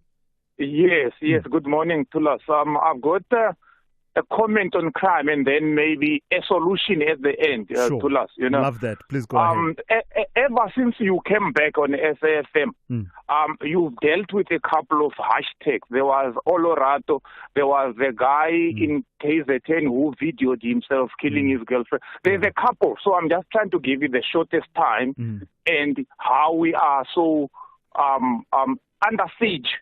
And I'm thinking, what will it take for our government to declare an emergency or something? You know, like in this bulletin in the morning, you talked about the daybreak issue and 1 million chicken. That's crime.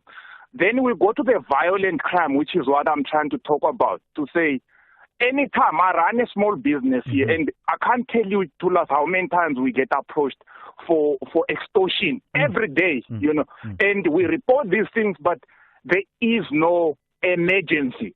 Then you go to the GBV side. I mean, when in 2019 a young lady lost her life at UCT, Uyinene, the president promised 1 billion rand to revamp the justice system, to look at GBV, but we're sitting here almost 7 years later, yeah? But where I'm going is the solution. In 2010, when we had soccer here, we had emergency courts, we had all of those things that kind of put the justice system into motion quicker.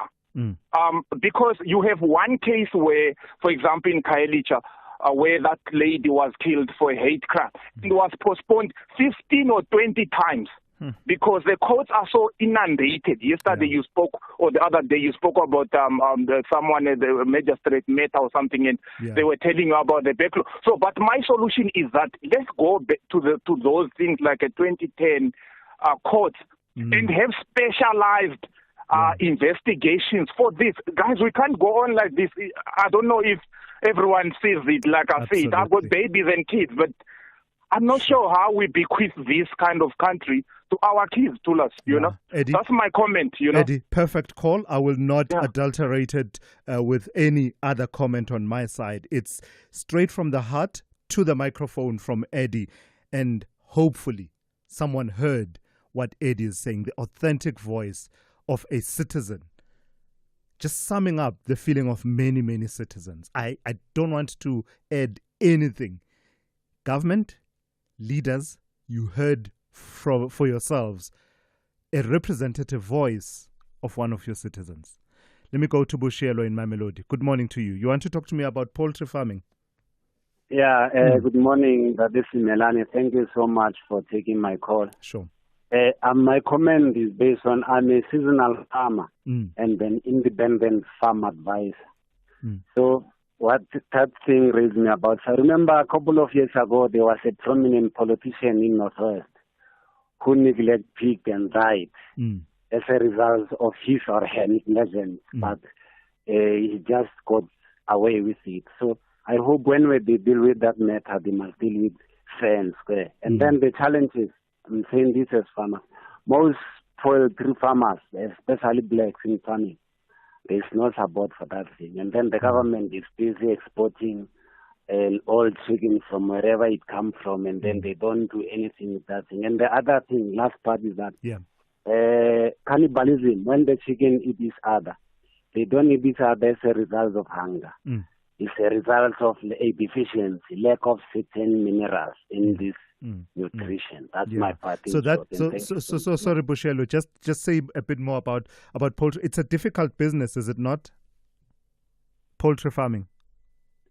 It's not so difficult, especially when you have market, but it's challenges whereby in most communities have got projects. It's easier. But in winter like this, when we do, even if you don't have electricity, you can use coal to warm them because they don't need to be cold. But the challenge is we need medication from the eggs, when they are still young. We need medication and other stuff. It's costly, but it's profitable if you have market. Because remember, people eat chicken every day, almost every day. Yeah. All right, Bushielo, thank you for that, sharing those insights. There in Mamelodi is Bushielo. Let me go to Glenn in Bedford View. Good morning to you, Glenn. You still want to talk to us about Floyd Shivambu. What about him? Yes. Yes. I think the more he speaks, the more he loses his ability. Because for one, this is a very Glenn, move around a little bit, man. And I'm sorry, the line is breaking up a bit. Now I can. Yes, please go ahead. Yes, I'm saying Floyd Shivambu, the more he speaks, the more he loses credibility. Even before he forms his party. Because this is the very same Floyd Shivambu from the EFF who told us that Zuma was corrupt, and now he has learned more from Zuma in 6 months. Number two, I don't think that I don't think he still remembers that the very same Zuma divorced his wife Mantuli through a fake so-called intelligence report. So Zuma prized on this intelligence report. In exile, comrades were killed, including my dad, based on a fake intelligence report. So I'm not sure what is new. So the more he speaks, the more he loses credibility. So is it your view that him betting for one politician and then later on turning around and saying that politician is the worst says something about him? I saw that he did an interview with ENCA and I think with SABC News as well, where he was now reflecting on his time in the EFF and the leadership of Julius Malema. Is that what you are saying? That it says a lot about him? I think my advice to Floyd is that he was better off in the EFF because there he was a silent partner. The more he speaks, is the more I see political bankruptcy in him. Thank you very much, Tulas, my brother. All right, Glenn, thank you for that. That's Glenn in Bedford View there, weighing in on Floyd Shivambu and some of his, what we can't say post-MKP yet, because officially he says he's not resigning from the MK party. He's just exploring whether there's a need for a new political party, and he intends to stay in the MK party. So it's not post yet, but he's been reflecting on some of the experiences under the leadership of Julius Malema, and then later on under the leadership of Jacob Zuma in the Umkhonto weSizwe party. So that is that situation. I mean, I saw him talking about how even where objectively he was more authoritative and knowledgeable to speak about an issue when he was in the EFF, it would be Julius Malema who addresses almost everything, always giving direction, always the one that is talking, and everything is centered around the personality of Julius Malema. But the internet doesn't forget, does it? Quickly, you started seeing previous clips of him where he was refuting the suggestion that there's a personality cult in the EFF and saying that there's absolutely no such. That was years ago, now singing a completely different tune. So that's what that comment is about that was coming through from Glenn there. We will take more of your calls and your WhatsApp voice notes a bit later on. You're listening to The Morning Brief on SAFM. Are you looking for the best savings on spectacles? At Specsavers, enjoy 1,500 Rand off when you get tested at South Africa's trusted and most established optical group. Get 1,500 Rand off all frames in store, or use your 1,500 Rand off on our leading lens enhancements, such as drive light lenses that reduce artificial glare whilst driving. Book online or call your nearest store today. Affordable eye care, Specsavers. T's and C's apply. Welcome back to the sun-drenched shores of St. Marie, where the beaches are beautiful and the murders are mysterious. It's Death in Paradise Season 7. New cases, quirky suspects, and D.I. Jack Mooney, who's still figuring out the island and how to drink coconut water gracefully.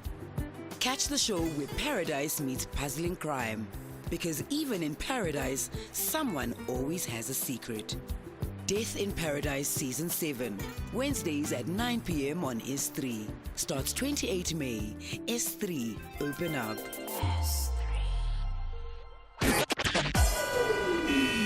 SAFM. Guiding you through the rush hour traffic. Very good morning. Update on the Pitfontein situation. The N12 is open again. It's being closed and then reopened and then closed and reopened. So it's a bit of a cat and mouse sort of thing with these protesters and the authorities out there. But at this stage, as we come to you live, the N12 is open between Benoni and Davyton through Pitfontein. The Pitfontein Road going to and from the N12 remains closed with burning tyres. There's a lot of localised congestion, but we'd urge you to check before you travel for the very latest updates on that section of the N12. Don't want to get caught in that. The R21 is heavy this morning. Crash scenes in amongst the roadworks. If you're airport bound, crash and the roadworks before Pomona. Backlogs almost to Bupsfontein Road. And if you're Pretoria bound, a fatal pedestrian collision opposite Engen just before Olifantsfontein. That's a big delay from the Benoni exit. And the side road, Pretoria Road, under all sorts of pressure as well as you head up towards Tembisa and Clayville. Another crash on the N3, this one before Marlborough Drive. Net result the same, very heavy from Germiston all the way up into that Limbro Park area. The Mike 1 this morning, Boysons through Parktown is heavy. The N1 both ways to William Mandela is being held, and that's quite slow as well. Heading into Pretoria, expect to sit on the N4 between Vartamea Street and the N1 highway. That's either going to Pretoria or towards Hatfield. You're going to be asked to queue there. Durban, the N2 running north, queuing traffic up towards Westwood Mall. Very heavy this morning from the M7 Bluff exit. The M13 coming out of Pinetown towards Paradise Valley is slower than you'd like to see. And Cape Town ahead of the big cold front that's arriving, bringing higher winds across the city at the moment. Take care in high-sided vehicles in those exposed areas, and a lot of rain and some localised flooding expected as well. So a real sort of 24, 48 hours to make sure you're driving safely. Give yourself extra time to get through it. Traffic around Cape Town, not too bad this morning. If I look at traffic patterns, it looks like there is a bit of a stay away, and I guess because of the weather conditions. Rob Byrne, SAFM Traffic. This Youth Month, SAFM celebrates the spirit, power and potential of young South Africans. Join us as we dive into conversations that matter, from innovation to education and skills for the changing world. Empowering youth for meaningful economic participation. Because at SAFM, we're not just talking, we're leading the conversations that move us. The Morning Brief with Thulasizwe Simelane. So let's focus on education for a moment and go to the Free State, where the Provincial Education Department is hosting its inaugural Primary School Education Summit. And it brings together educators, government officials, community leaders and other stakeholders from across the province. It started about 3 days ago, and it said that it marks a historic turning point, with the province shifting its focus towards strengthening the foundational years of learning. Let's speak to the MEC for Education in the Free State. That's Dr. Mami Kimaboya, who joins me now on the line. Good morning to you, Doc, and thank you for your time, MEC. The focus tends to be on performance at the matric level, and the performance of the Free State over the years is well known and, has been praised over a number of years. But you are shifting focus to primary education. Tell me how exactly you are doing that and why that is important. Thank you very much, Thulas, and let me also greet your listeners. What actually motivated us to come to this particular decision to host this summit? By the way, we are hosting it in partnership with the South African Democratic Teachers Union, and the theme is centering primary education, meaning that we are starting from ECD up to grade 7. Now, our vision, Thulas, of providing education of the highest quality, that is inclusive and that is also responsive, has actually forced us to use our assessment data to intervene and to make sure that we perfect our system. We're looking at this data as not just statistics, but as urgent signals for us to do something. For instance, as you rightly pointed out, it's an open secret that as a province, we are doing well in grade 12 results. And we have been able to maintain our number one position for a number of years. However, our performance, when we really go deep in analyzing our performance, it has unmasked a number of systemic challenges that really need us to adopt a different approach. In actual fact, we have adopted a systems approach in terms of dealing with the challenges that we have. Yeah. And the first point was for us to say, in order for us to improve the quality of our results in terms of the number of bachelor passes that we produce, and the rate of distinction and participation in math and science in particular, we have to, amongst other things, get deep into primary education and try to refocus our attention to primary education. So, MEC, it can be argued that the most pressing and urgent need in as far as primary education and the foundational phase of education is concerned has to do with this crisis of literacy and numeracy. How will the summit move the needle in that direction in trying to address that?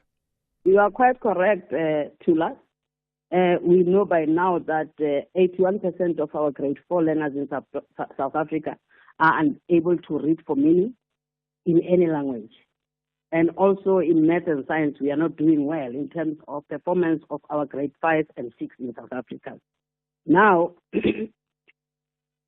we are saying through this particular summit, can we bring together like-minded individuals and organizations to come together and engage in a very comprehensive and collaborative dialogue to explore how best we can improve the quality of primary education. We are zooming in on a number of themes. And out of these themes, we have been able to go to commissions to address these themes. These are the themes that we are focusing on. Enhanced teaching and learning of numeracy and math, because that's where the problem is. Enhanced teaching and learning of literacy and home language, including reading for meaning. Strengthened teacher development and support, and in particular, in those particular foundational learnings, that is in math and languages. But over and above that, we are also looking at creating a conducive environment for teaching and learning and the provision of resources, of course. And the other one, which we found that it is quite pressing for us, is the issue of inclusive education as well as parenting with assurance. We have discovered that if parents are not part of this journey that we want to undertake, it will be difficult for us to really realize our vision. So parenting is quite important for us. That is why when you read the number of stakeholders that are here, you also mentioned parents, because we also have SGBs that are representing parents, and we are also doing road shows to actually talk to our communities, to talk to parents as to how best they can parent, because parenting is also a skill. You know, that's what I was saying yesterday on Monday when I opened this, to say parenting has been taken for granted. To think that every parent can parent. So we are also giving them the necessary skills so that they can be able to support their children in terms of reading, in terms of numeracy, in terms of writing, and so on. All right, MEC, let's leave it there. That's a comprehensive explanation and an important bit of work there that is being done in terms of intervening at the early phases, the foundational phases of education. That's the Free State Education MEC, Dr. Mamiki Maboya, there telling us about the primary school education summit, which is underway in the Free State. Brings us to 8 a.m. Let's check in with N. Musa with the latest news. Outsurance will go out of their way to try and save you money on your car insurance. If they can't, ask for 500 Rand. SMS out to 30754. Now that's good news.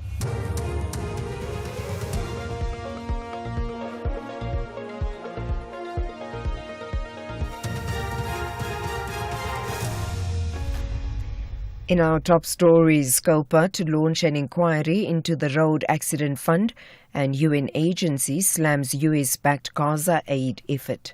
Good morning.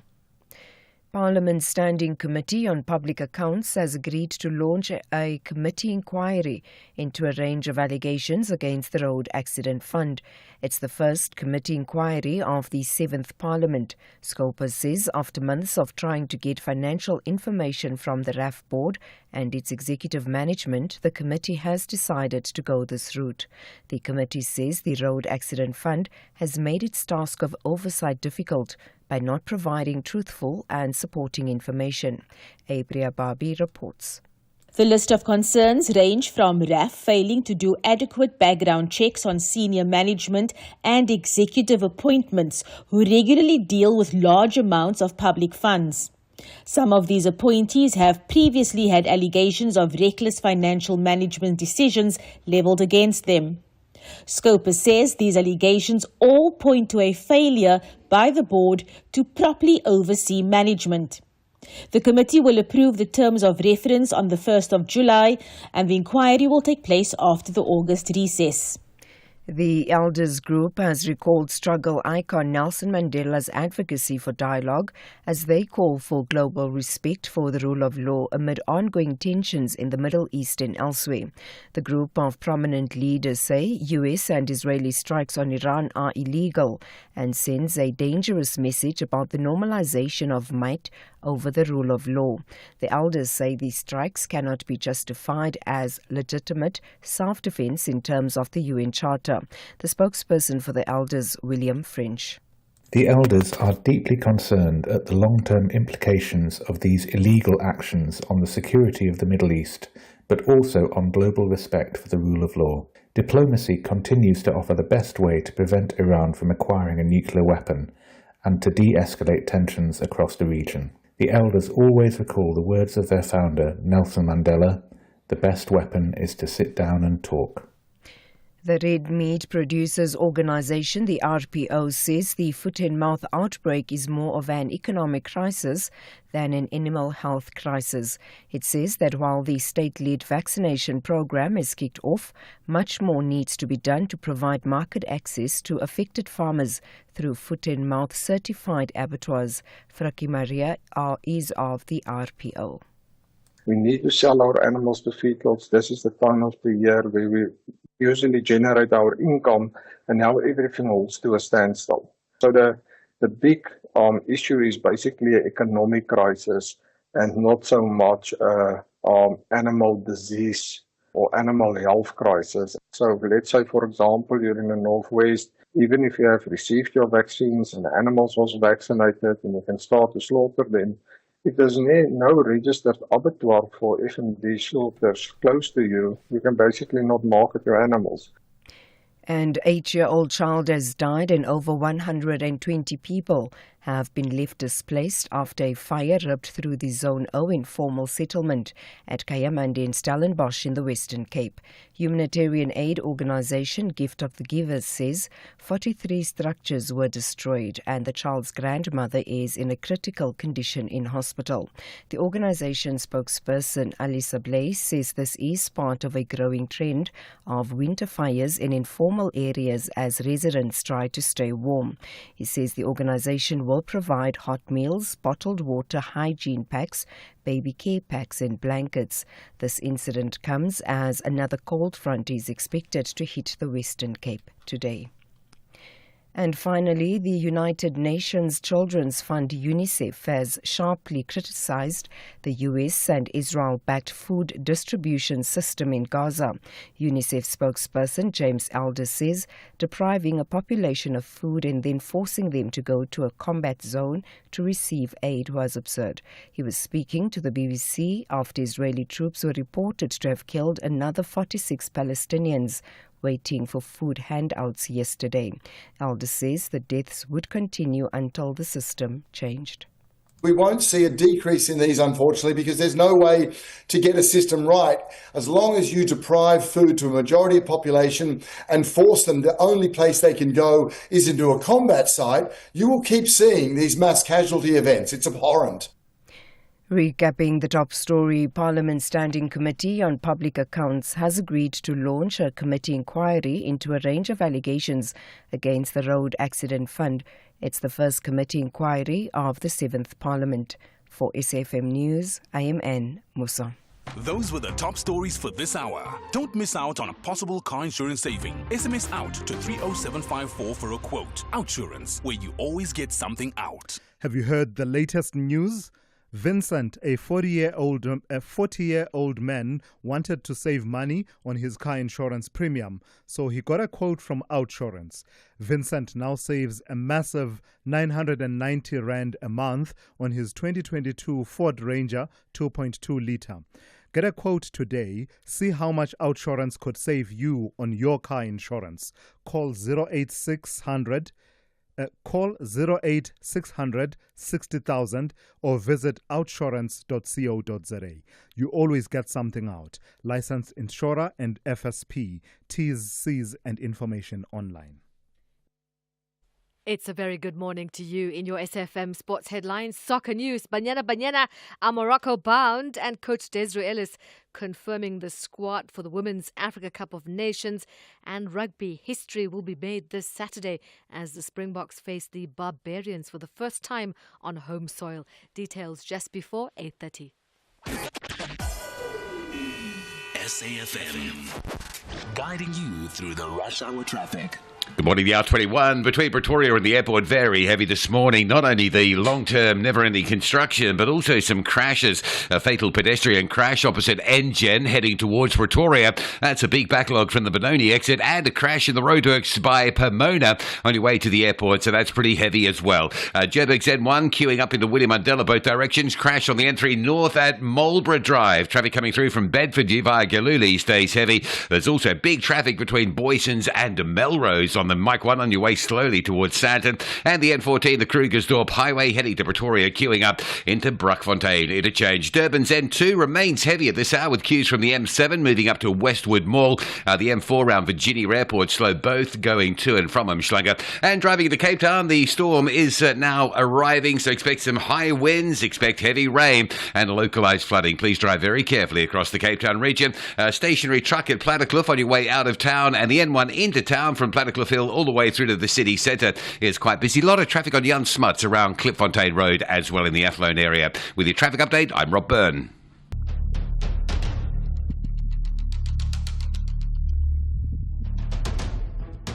The Morning Brief with Thulasizwe Simelane. Weekdays, Monday to Friday, 6 to 9 a.m. The Morning Brief with Thulasizwe Simelane. Weekdays, Monday to Friday, 6 to 9 a.m. It is 9 minutes after 8 on this Wednesday. It's great to be in your company. We are into the third hour of the Morning Brief here on SAFM. I'm Thulasizwe Simelane. A lot of themes that have come through and gotten you talking. A lot of messages coming through on our WhatsApp line. In fact, I want to read one or two before I go on to play the voice notes as well as take some of your calls. Earlier on, we had a conversation about the 1 million chickens at Daybreak Farms that either died or were in severe distress because of, what is considered a breakdown in animal care as the company is undergoing all of those problems. Right now, someone says, and who owns Daybreak Farms? The Public Investment Corporation. That is government. And this person says, disgusting. The board and managers should never be allowed to run an operation with livestock again. Of course, this is in the context of the National Society for the Prevention of Cruelty to Animals, that is the NSPCA, taking that matter to court and laying charges of animal cruelty against the board and other leadership of Daybreak Farms. And then we talked about this proposal for hybrid work in the public service that is born out of the reality of public servants taking more sick and incapacity leave since the return to the office following the lockdown and the end of the lockdown processes since 2022. We spoke to the Public Service Commission about that, and someone here says, in a 36-month period, employees are generally entitled to the number of sick days, that they would typically work in a 6-week period. Okay, let me try and read that such that I read with understanding. In a 36-month period, employees are generally entitled to the number of sick days they would typically work in a 6-week period. For example, if an employee works a standard 5-day work week, they would be entitled to 30 days of paid sick leave in a 36-month cycle. If they work a 6-day week, they would be entitled to 36 days, says that person there, weighing in on the proposal for a hybrid model to try and curb any abuses or the system getting out of control of sick leave and temporary incapacity leave. Lastly, let me read this one. It has to do with the conversation around what the Department of Home Affairs charges banks and other institutions for ID verification. It's set to go up from about 15 cents to about 10 rand for the real-time peak hour transactions from the 1st of July, and the banks are not happy with it. Let me say, Time Bank specifically is not happy with it. The co-founder and CEO spoke to us a bit earlier on. Jen says, this is hilarious. Banks charge us more than 10 rand for instant payments, but they want the government to give them the service for a few cents, asks Jen there. So that's a conversation that we intend to take forward with the Minister of Home Affairs, Dr. Leon Schreiber, in the coming days to just get a sense and a perspective from them. So you can weigh in on these and other conversations that are on the go. The number to dial is 086 000 2032. I'll take your WhatsApp voice notes on 061 410 4107. Let's get the third hour of the morning brief underway. This week on Off-Pitch Goals, having been a defensive rock for the Pefeni Glamour Boys, Kaiser Chiefs, Jomo Cosmos and Supersport United, Morgan Gould goes from threading passes to selling the most stylish threads in urban streetwear. He takes us through the rigors of the fashion industry, tackling design, manufacturing and retail. Streaming on SABC Plus and SABC Sport on DTT Channel 4 on Saturday, 28 June at 8:30 p.m. Off-Pitch Goals, where we showcase how the stars score in business. Brought to you by SABC Sport.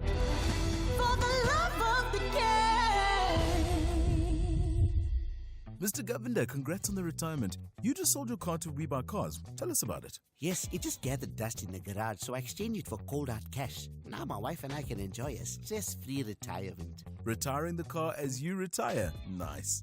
So why We Buy Cars? It was so quick. They came over to our house to do the evaluation, and we sold it the same day. Tops, man. Okay, so now you got even more time on your hands, eh? Exactly. We Buy Cars. Geared for your next chapter. Geared for you. Every murder has a moment when it could have been stopped. Countdown to Murder takes you inside the chilling timeline from ordinary days to unthinkable crimes. Real stories, real people, and the final hours before everything fell apart. Countdown to Murder. Every second tells a story. Thursdays at 9 p.m. only on S3. Open up. Call Thulasizwe now, 086 000 2032. Straight to your voice notes now. Let's start with this one. It has to do with the ongoing dispute between the family of the late former Zambian president Edgar Lungu and the government of Zambia. In the last few days, we saw the family talking about the former president now will be buried in South Africa. But even that, we understand, is actually under dispute at the moment. Let me hear what this person has to say about that situation. Morning, Thulas. Why should the former president of Zambia, Edgar Lungu, be buried in South Africa? He's not a citizen, he was not a refugee, not asylum seeker. Why should he be buried in South Africa? He doesn't have a burial visa, he doesn't have a burial permit. They must deport him to his country. Dudula must intervene. Dudula must force his deportation. He must go back to his country. He's a foreigner in South Africa. No man from Brixton. Yo, I don't mean to laugh, but I didn't expect that, I must say. I know that in law, legal personality ends upon death. So, but I wonder then if the rules you are talking about, visas, deportations, and the likes, do they apply to someone who has passed on? At a diplomatic level, this has been appreciated, of course, by the family of the late Edgar Lungu. But I wonder, you're saying, he wasn't a visa holder, temporary resident, permanent resident, or anything like that, and you're saying that he should not be buried in South Africa, but must be taken across the border to Zambia. Interesting question you raise, at least at the level of legal personality, and whether you can apply those rules to someone who has passed on. Someone wants to talk about Donald Trump. I don't think I need to say anything more than that. Let's hear what this person has to say. Last morning, South Africa. Well, not in the near distance future, we'll be talking about Donald Trump, whether he deserves the Nobel Peace Prize or not.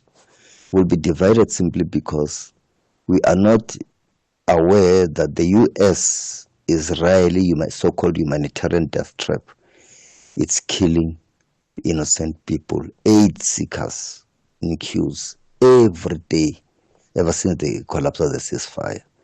His blood, his hands, it's soaked with Palestinian blood.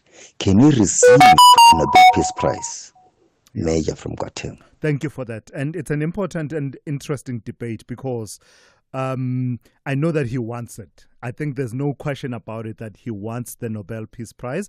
Yesterday, on his Truth social media platform, he saw a report, I think it was from Fox News, that was talking about him being considered or being nominated for the Nobel Peace Prize, and he quietly just, what do you call it? Retruthed it. Is it retruth?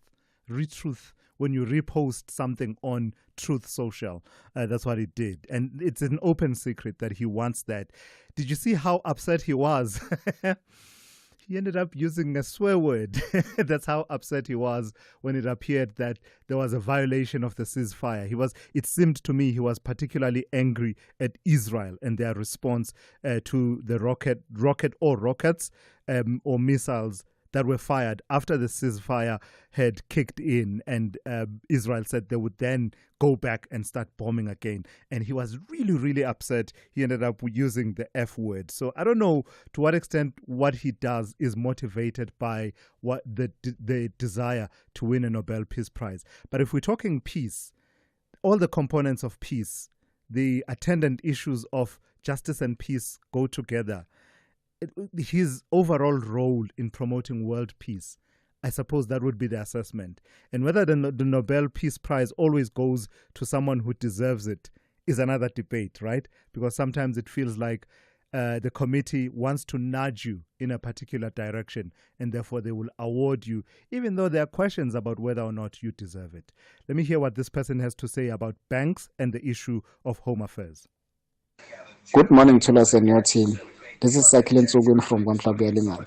Thulas, I'm afraid that the banks are going to recover from us demand that Home Affairs is going to charge them to verify our personal details. Yeah. Thank you. Yeah, that is exactly the fear that was expressed by the CEO and co-founder of Time Bank, that, it will cost them money significantly more, and they may end up having to pass that on, which he says is something they don't want to do, because at the moment this is leading to inclusion, the low costs that they are able to maintain. Speaking of banks, someone wants to weigh in on what has been said recently by the CEO of Capitec. Good morning, Thulas, and good morning to the SAFM listeners. Thulas, where is the CEO of Capitec? I would like you to invite him to your studio, because you know what, I do agree with him. These unemployment figures from South Africa are incorrect. They need to be revised. Please, we need that guy here to explain it further. Sure. Thank you. Yeah, no, that's an interesting one. I'm not sure if any of our other sister shows have not picked up on that and actually taken it and ran with it. My sense of it is that it warrants a debate, one way or another, between the Capitec CEO on the one hand and the statistician general, Risenga Maluleke, but also others that have come on the side of Stats SA. And I know that Duma Qubule, the economist, is among those who talk about that, what is this debate now that is being raised about how unemployment is measured in this country? But it's an interesting suggestion. Let's take it to heart and see if we can work something over the coming days. Lastly, let me take this one that has to do with the sick leave system in the public service. Good morning, Thulasizwe. On the issue of the sick leave, I think we need to look at it holistically, not only one element, address one element, part of it. I think we need to also look at the conditions of employment. Some of these employees, they are under enormous pressure, resulting in them getting sick almost every time. So we need to look at the matter holistically. Segwanele, Professor. Agreed, Segwanele. And I must say that the Public Service Commissioner, Anele Goyiya, actually did grapple with that. It's just that, with a format like ours, there's no time for them to go deeper in terms of the details. But I did hear that coming through. The pressures under which civil servants find themselves working, given the lack of recruitment of more employees and some finding themselves doing the job of two people in some instances. All of that adds up and ends up weighing on the system of sick leave and temporary incapacity. We'll take more of your calls and WhatsApp voice notes a bit later on. Orbit College is highly spirited and believe they are intelligent enough to secure 3 vital points. But the citizens are confident they will prevail with their top-flight football experience. This is the PSL Promotional Playoffs. Catch the hot contest between Orbit College and Cape Town City on Wednesday, 25 June at 2:30 p.m. Streaming on SABC Plus and SABC2. Proudly brought to you by SABC Sport. For the love of the game. Thulasizwe Simelane on the Morning Brief. Weekdays, Monday to Friday, 6 to 9 a.m. So this week is Drug Awareness Week, and also we're marking the International Day Against Drug Abuse and Illicit Trafficking. So in the midst of all of that, then there's an assessment that says the country's drug rehabilitation system is broken. So on this day, ahead of the Sanka Drug Awareness Week and International Day Against Drug Abuse and Illicit Trafficking, which is tomorrow, the Center of Transformation has launched a pioneering approach to addiction treatment, one that they say tackles not just the addiction, but the trauma, inequality, and broken systems behind it. Let's speak to Kurt van Heerden, who is founder and CEO of the Center of Transformation. Good morning to you. We will talk about your intervention and what you are bringing forth by way of intervention. But tell me about the system, the drug rehabilitation system as it stands right now. What does it look like? What are the adequacies and inadequacies of it? Good morning, and thank you so much for having me on your show this morning, and also good morning to all the listeners. I think one thing that we have to confirm firstly is that the rehabilitation center in South Africa, or rather the rehabilitation system, as you rightfully mentioned, within South Africa is broken. And our approach as Center of Transformation is to offer a new path, one that is rooted in long-term healing, systematic understanding, and community reintegration. We desire to be more than just a rehab, but we desire to be a movement that's rebuilding lives, that's reestablishing families, and that's rebuilding our society. So how exactly do you do that? The way I understand it is that the model typically is a 30-day program, and there are concerns about the levels of relapse. How do you introduce the elements that you are talking about? Clinical therapy, faith-based healing, restoration of families, and the likes? Okay, so firstly what we need to understand is that there is a system that's failing our current individuals that desires change. And the model that we have established, it proves that there is a better way. Our national relapse stat currently remains at a 60 to 70% relapse state right across South Africa. Because most programs are short-term based. Programs don't deal with the underlying issues, such as the inner broken child of the addict that has experienced trauma growing up as a child. There is also no post-recovery support. And an individual must be reintegrated back to 3 levels. They must be reintegrated back to themselves, to their family, and to the community. So what we are doing at the Center of Transformation, we are ensuring that before the individual desires recovery from his addiction, we must go through what is called a regression process, which means that we must first work with the inner child. Before we go forward, we must desire to go backward. Because if we just go forward without taking that journey back to the hidden, broken child within the addict, we will always judge the actions as their adulthood, but never seem to understand the place where it's born from. So we desire to do more than just recover the addict from addiction, but to actually heal them as a person. Sure. So do we have a sense of the levels of success of the model and approach that you champion versus the typical and ordinary model? I think success is always better described in stories, or rather stories of people that are still currently sober, living life and building their dreams.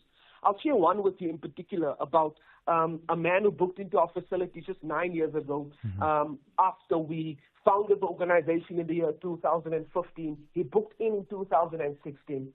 And before he booked in, he held the barrel of a gun against his head and he was about to blow his brains out. And just a few minutes after that, he decided not to do that. He booked into our facility. After having been addicted to drugs for 17 years, every drug that you can think of underneath the sun, he smoked it. When he booked into our facility, his marriage also was standing on divorce. His wife wanted absolutely nothing to do with it. The divorce papers were signed. The only thing that had to happen was the papers had to be taken in to the sheriff for it to be finalized. He booked into the facility, and 9 years later, he's now sober, his marriage is restored, and he's a present father. Also, he is an ordained pastor. When we speak about success, we really have to relook at what success means. Success cannot only be those who are still sober. Success must mean those who are building and striving in this life. All right. Let's leave it there for this morning. Thank you for your time. That's Kurt van Heerden, who is founder and CEO of the Center of Transformation. An important conversation there. This is SAFM Sport with Zai Khan. Okay, Zai, let's bring the case of the cookie to a close. A recap. Zalma gives me an Oreo and leaves it on my desk. And in one fell swoop, in swift movement, without hesitation, you appropriate it. you appropriate it for yourself. What do you have to say for yourself? I just saw a cookie lying unattended, and I thought, okay, I am the cookie monster. Hurt. and the listeners are hurt on my behalf. Let me play this voice note for you from Bramoro. The loyal listeners of the Morning Brief on SAFM humbly appeals to the SIU and the Hawks to investigate the whereabouts of the Oreos cookies effective today. Otherwise, we are going to stage a demonstration against Zycan. It's Bramoro in Bloemfontein. Good morning to you, Mr. Thulas and the team. We wish Mamelodi Sundowns the best of luck in today's game.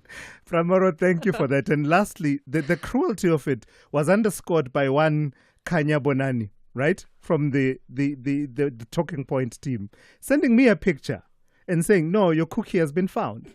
And it turns out it's not an Oreo even. It's a cookie wrapped in an Oreo pack, but it's not an Oreo. Yeah. Anyway. That Kanye, she's a tough cookie, that one. So I'll go with her. Go ahead. What are you leading with? Speaking of tough cookies, we've also got Rafilwe Jane. She's leading the Women's Africa Cup of Nations champions, and they're gearing up to defend their women's title in Morocco.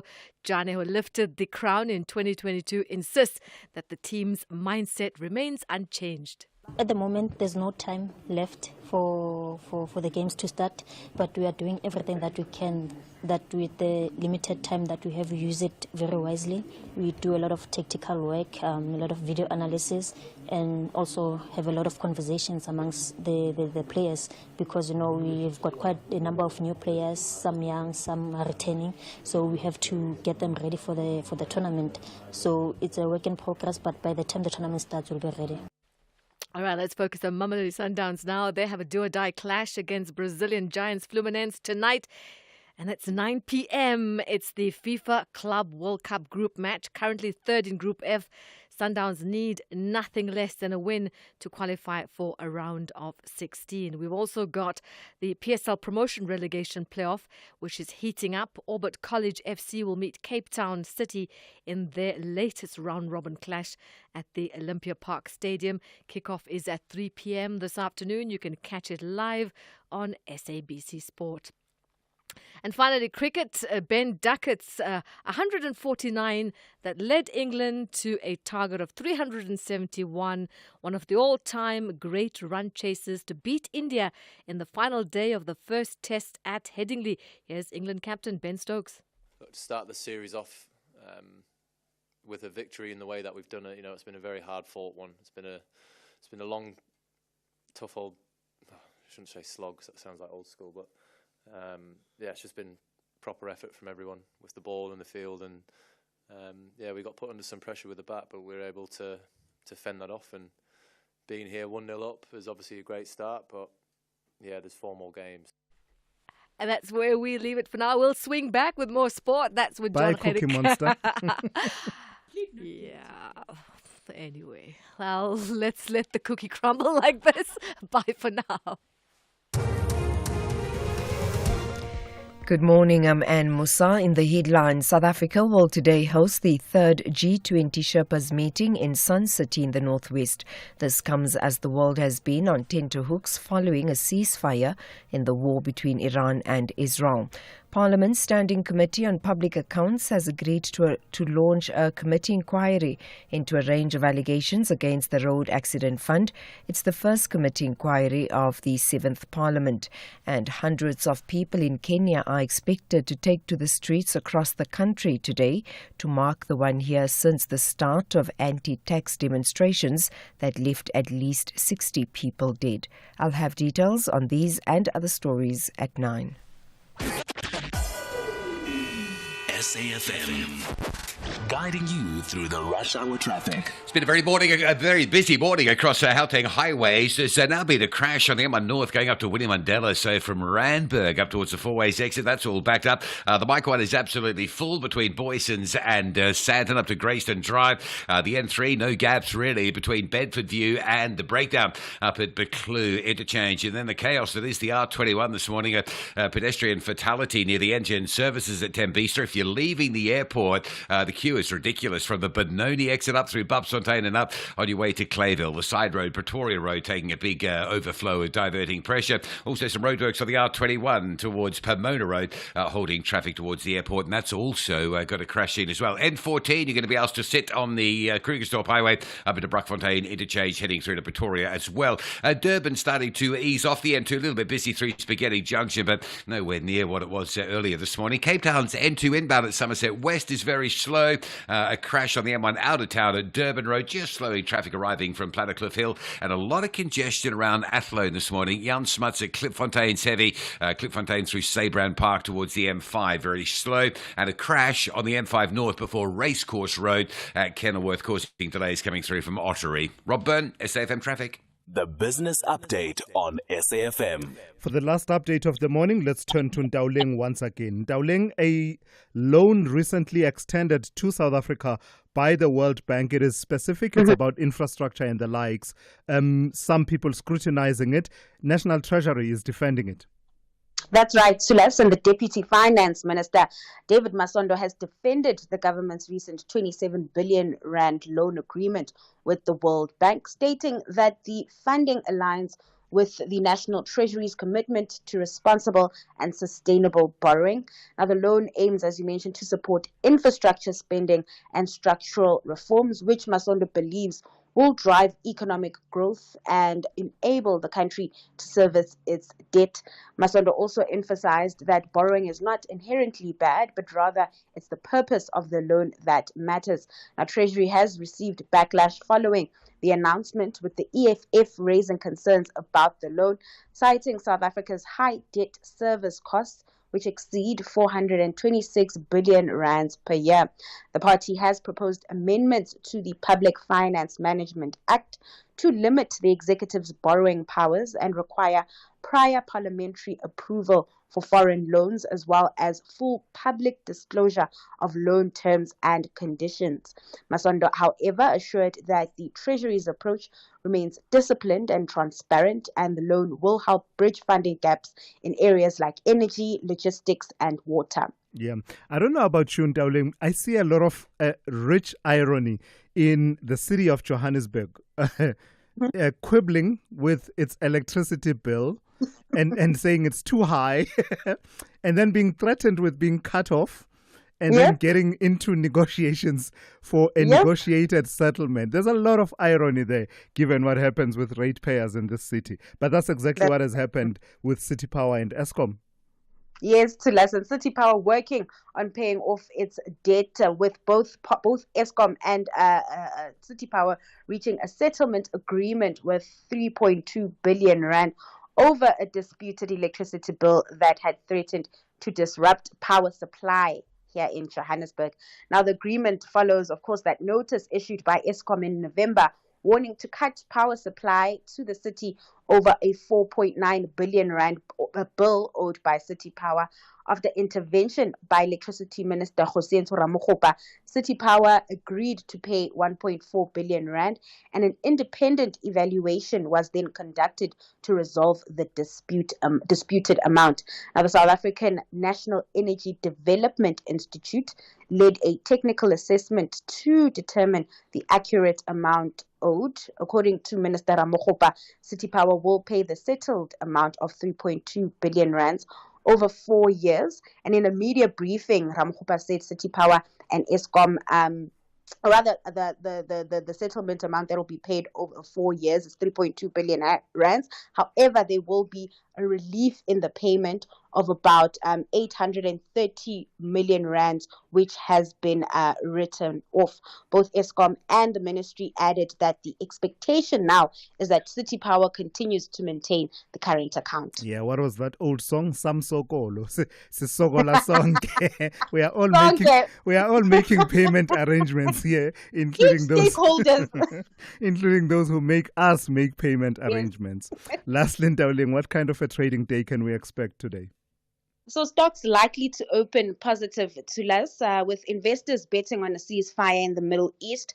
Over in the currency markets, the risk-on mood continues to boost the rand. It is trading at 17.76 to the dollar this hour. Moving over to the U.S. futures upbeat, traders will be eyeing further commentary from Fed Chair Jerome Powell and the GDP print, which is out tomorrow. Lastly, in Asia, stocks on track for another day in the green as global sentiment continues to improve. Right, thank you for that. That's Ndauling Lichela, always right on the money, and she's kept you updated on all things to do with the economy, business, and the markets throughout the course of the show this morning. Orbit College is highly spirited and believe they are intelligent enough to secure 3 vital points. But the citizens are confident they will prevail with their top-flight football experience. This is the PSL Promotional Playoffs. Catch the hot contest between Orbit College and Cape Town City on Wednesday, 25 June at 2:30 p.m. Streaming on SABC Plus and SABC2. Proudly brought to you by SABC Sport. For the love of the game. A stage awaits. Not for applause, but for possibility. For over 40 years, Standard Bank has championed the arts. And at the National Arts Festival, we don't just watch talent rise, we help grow it. Through our Standard Bank Young Artist Winners, raw voices find power, unseen stories take the spotlight, and what begins as a dream grows into a legacy. Join us in Makanda for the festival. Standard Bank, proud lead sponsor of B20 South Africa, an authorized FSP and registered credit provider. Planet Earth, third planet from the sun. A cool place within the solar system where you can pause and take a deep breath without your lungs exploding. Home to an amazing array of wildlife and amazing landscapes that will leave you breathless either through wonder or fear. For humans, it's a place they call home, the only one that they have now. Team Surai follows a dedicated group of individuals dedicated to protecting the planet. Their mission: to encourage viewers to take concrete steps to protect the Earth. Catch Team Surai Thursdays at 6 p.m. S3, open up. Call Thulasizwe now. 086 000 2032. Straight to the calls. Let me start with Bongiwe in Rodeport. Bongiwe, good morning. You want to talk to me about kids reading for meaning? Yeah. Yes, Tulas. So, Tulas, this thing of kids not being able to read, I thought it was exaggerated until I experienced it. I recently moved my nephew from KwaZulu to Joburg. And when I'm giving them books with my children, which are his age, my children says, "Mommy, he can't read." I'm like, "No, let me try this. Let me see."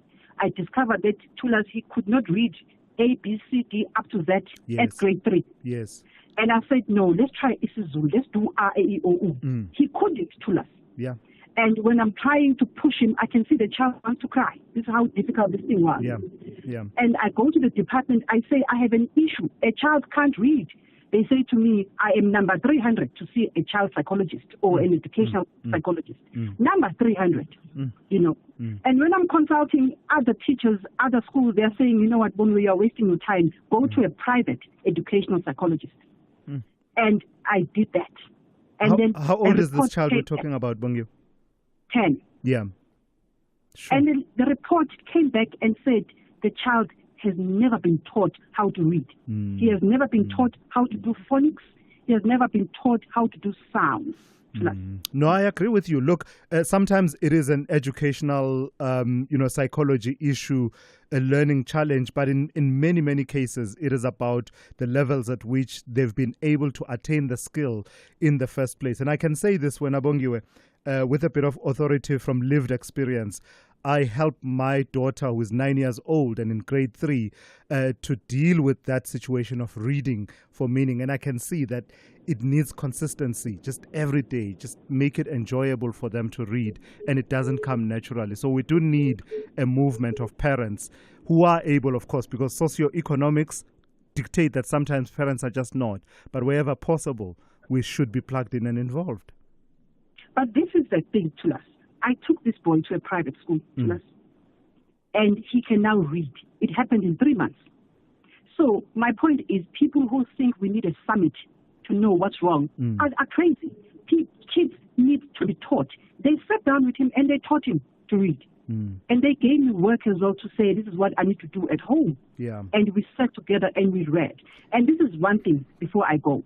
The trend now with the department is that when your child can't read, they send them straight to remedial because they just do not want to attend to our children. Yeah. Yeah.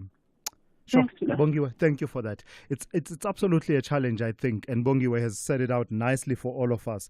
Where possible, and we're all alive to the realities in our country, right? That not every parent will be able to be plugged in that way and assist. But where possible, whatever happened to, it takes a village to raise a child. And it's part of the reason why a few weeks ago I said to the caller who had called from Mpumalanga, I believe, about this very issue, I said I would take the numbers so that I can reach out and we see how we can shape this into a movement. And it's a particular challenge, at least from me, to the fathers out there.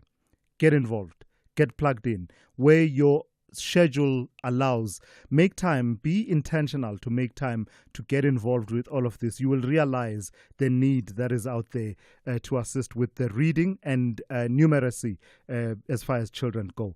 Let me go to Bond in Kabeja. Long time, my good friend. You want to talk to me about the Freedom Charter? Tomorrow it turns 70 years old. It started today. They assembled today on the 25th, and then it was adopted on the following day. So I just wanted to reflect on our courageous mothers and fathers who assembled today. Today we're enjoying freedom of expression. Can insult politicians, political parties. They sowed the seed of this freedom of expression that we're having, and it finds its expression in the Bill of Rights, preamble, and all the transformation laws. So I just wanted us to reflect for one day and to play with your words. Let's plug in. Let's be intentional about this day and tomorrow. Thank you. 100%. Thank you, Bond. That's Bond in Kabeja. And of course, tomorrow we will focus on the Freedom Charter, its nature and character, the debates over a period of time about the kind of document it is, but also the extent to which it has influenced our democratic South African constitution. Eddie in Cape Town, good morning. You want to talk about Floyd Shivambu? Yes, good morning, Thulas, and to your listeners. Yes, Thulas, this man, Floyd, I feel sorry for him because this man he has destroyed himself. Yeah, but he will blame no one because the situation that he finds himself in right now is because of himself. Looking at the time when he was leaving the EFF, Malema pleaded with him. He asked him, please, Floyd, tell me what is it wrong that I did so that I can apologize to you. Yeah. But I think he was deceived by Zuma. You see, Zuma cannot be trusted. So this guy, the time when Zuma was doing the campaign before the elections, it is told that Floyd was deployed by the EFF to campaign in the KZN. So for him going to KZN, then he comes to meet Zuma there. Zuma's intention was to destroy the EFF. So then he promised him something. For sure, he promised him something big for him to decide resign from EFF. He promised him to become maybe president because Zuma must have told him, look, at my age, I'm old, I cannot. So please, I need somebody that I can trust. You are the man. So he was deceived. But now also this guy is not politically intelligent, Floyd Shivambu, comparing to Malema. So Zuma had hope, of course, in Shivambu, but he has become disappointed because of the way how unintelligent he is. Take. Yeah. Yeah. Right. So he has acted out of being disappointed. But to talk about his fallout is because of himself. He could have stayed in the EFF, though EFF lost the election. It wasn't only the EFF, even the ANC also lost. Yeah. So he right. stayed there. Yes, gotcha. sorry. Eddie, thank you for that. That's Eddie in Cape Town there, pretty much arguing that Floyd Shivambu is the author of his own downfall, if you consider it to be a downfall at this point. Let me take one or two voice notes. Someone wants to talk about the issue of reading. Morning to us and the listeners of SAFM. On this issue of learners who can't read, I think it has been done deliberately by the system.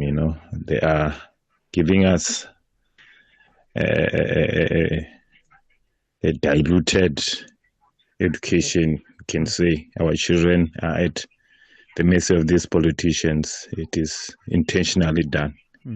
It's Victor from Limpopo. Victor, thank you for that. But I reiterate my challenge that we as parents can't leave it only to the government, right? Because I think if I understood the argument correctly, it says if the child can master literacy and numeracy, it's gateway subjects that allow them to master other subjects as well. So whatever else they pick up beyond grade 3, grade 4 will be something that they're able to grapple with. So whether it's the sciences, whether it's the financial streams of education, they'll be able to grapple with it because they've mastered the foundational reading for meaning and understanding in any language, because it's not just in English, but in some instances it's a challenge to do that in any language. Someone wants to weigh in on the conversation around the cookie and how the cookie crumbled. And I'll gladly take that because I promise you today is the last time I raise this issue. It will be settled after this, but after we hear from this person.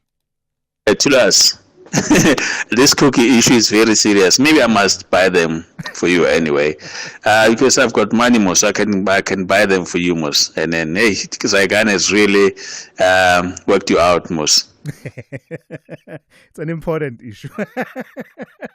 Because I was saying to her, I was looking forward to this cookie. And she took it with such confidence. Thank you for that. We'll come back to more of your voice notes and calls a bit later on. SAFM, guiding you through the rush hour traffic. It's still very heavy on the R21 highway, leaving the airport on your way to Pretoria this morning. Roadworks and a fatal crash in front of the Engen services up opposite Tembisa. Backlog through Bobsfontein Road and back through the Benoni exit. A lot of traffic piling off the R21 on the R23 High Road out to Whitfield, and then jamming the Pretoria Road, the alternative route that runs parallel up in through Tembisa towards Clayville. So if you're between Kempton Park and the airport and Pretoria, there's a lot of of traffic on that route this morning. N3 between Galulis and Buccleuch Interchange still quite heavily backed up. The run through Midrand, busy between Old Joburg Road and Olifantsfontein. There is a collision on the side of the highway near Samrand Road there. And the N14 into Pretoria, the Krugersdorp Highway, that has thankfully eased up. If you're on your way to the airport, north of Durban, a crash between Umhlanga and Sibaya. So all of a sudden there's some queuing pressure into that one this morning. And Cape Town, the N1 into town, slow from Plattercliff Hill through to the city centre. The crash on the M1 out of town at Durban Road, out at Belleville, that's all being cleared up. And there is a lot of just sort of reports coming through of flooding now, localised flooding as that cold front hits the Cape Town central area and moves through the region. So it is going to be a tough day for the motoring public with really sort of adverse conditions, high winds, heavy rains, localised flooding already noticeable across the region. Make sure you're driving safely, please. With your traffic update, I'm Rob Byrne. Big stories of the day. #The Morning Brief. So to this last big interview of the day that we want to bring to you, train commuter organization Unite Behind will be in the ring when the 5 former PRASA board members and executives go toe-to-toe in court at least against the Zondo Commission of Inquiry. The group of 5 want the Gauteng local division of the High Court in Johannesburg to review and set aside the findings and recommendations of Part 5, Volume 2 of the Commission's final report on the grounds that it was based on what they say was the selective application of the Commission's rules and regulations, as well as alleged factual inaccuracies and disregard of evidence. Unite Behind applied to intervene in the case and to be cited as respondents, an application opposed by the group, which includes former board chairperson Sfiso Buthelezi and former CEO Lucky Montana. But the High Court has opened the door for Unite Behind's intervention. Zaki Ahmad, a social and human rights activist, also part of Unite Behind, joins me now to take that conversation forward. Good morning to you, Zaki, and thank you for your time. Why did you fight, it would seem, tooth and nail, at least in the legal sense of things, to be able to intervene in this case? On the surface, it may appear to someone to be a legal dispute between the Zondo Commission on the one hand and the individuals affected by its findings and recommendations. Morning, Thulasizwe. I think your question is a very important one. The court ruled that the matter, us, Unite Behind joining the case, was one of public interest. It was one of constitutional importance, and it was one that upheld constitutional norms. And it pointed out that we have a track record of dealing with corruption at PRASA that goes back to 2017. And in that case, what it also pointed out is that we, Unite Behind, had helped the Commission by providing evidence, and not physical evidence, but not oral evidence, but material evidence that allowed them to investigate further. So in that sense, it is not an organization going after individuals. It is an organization with a proven track record that is addressing an issue of public interest. And in this case, the collapse of the commuter rail services and the total corruption that caused that, the state capture that caused that. And of course, as you would know, the Zondo inquiry for all of us was a moment that we looked upon as a way to turn around state capture, corruption, maladministration, and so on. And that is why we're defending the Commission itself. So in the main application, when it finally serves before the court, the group, the former directors and executives at PRASA, aim to argue that the findings and recommendations were based on what they are calling factual inaccuracies, disregard of evidence, and an inconsistent application of Commission rules and regulations. How do you plan to position yourselves in relation to those arguments? Well, the first thing to say is that a great deal of the evidence that was before the Commission had already been tested. So let's start first and foremost with the derailed report of former Public Protector Thuli Madonsela, which was 2015. Subsequently to that, and up until today, there are Auditor General's report every year that points to at least one or two of those individuals having been involved in corruption. So you have the Auditor General reports, and then you have a number of High Court, Supreme Court of Appeal, and constitutional matters where the Constitutional Court turned down appeals by those who are corrupt. So in the cases of Swifambo, Siangena, security contracts, what's his name, a whole bunch of court cases, there's been sufficient evidence that makes the Zondo inquiry's recommendation look pale.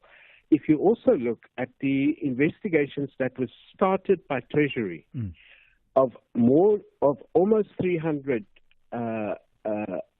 contracts, more than 200 were found to have been unlawful in some way or another. So the simplest charges that can be brought is simply against the Public Finance Management Act, and their recommendations of that be done. So, we're confident that if a court applies its mind to what Zondo did, there'd be some success. All right. I've got to thank you for your time this morning. That's Zaki Ahmad, social and human rights activist, part of the organization Commuter Train User Organization Unite Behind. Call Thulasizwe now, 086 000 2032. On the WhatsApp line, Mabesa Lehlohonolo Bernard Ketswa in Vicksburg says, good morning to you and your team. You said something related to turning this parenthood or fathering a movement. Please, I raise my hand to be part of that movement. Being a single parent, I support such move and committing to raise the children of the village, Kasi, town, corner to corner. Thank you for that. And that's in relation to the issues around getting more involved in terms of promoting a culture of reading for understanding and meaning, because we have a challenge, we have a crisis. So are we going to sit on our hands, or are we going to get up and take an all of society approach to it? Let me go to Victor in KwaZulu-Natal, also on the same theme, Victor, around learning disorders in schools. Good morning. Victor? Happened to me. Yes. In relation to learning disorder. Yes. It all emanates from the early childhood development. Mm-hmm. Hello? Yes, I'm listening. Please go ahead. Okay.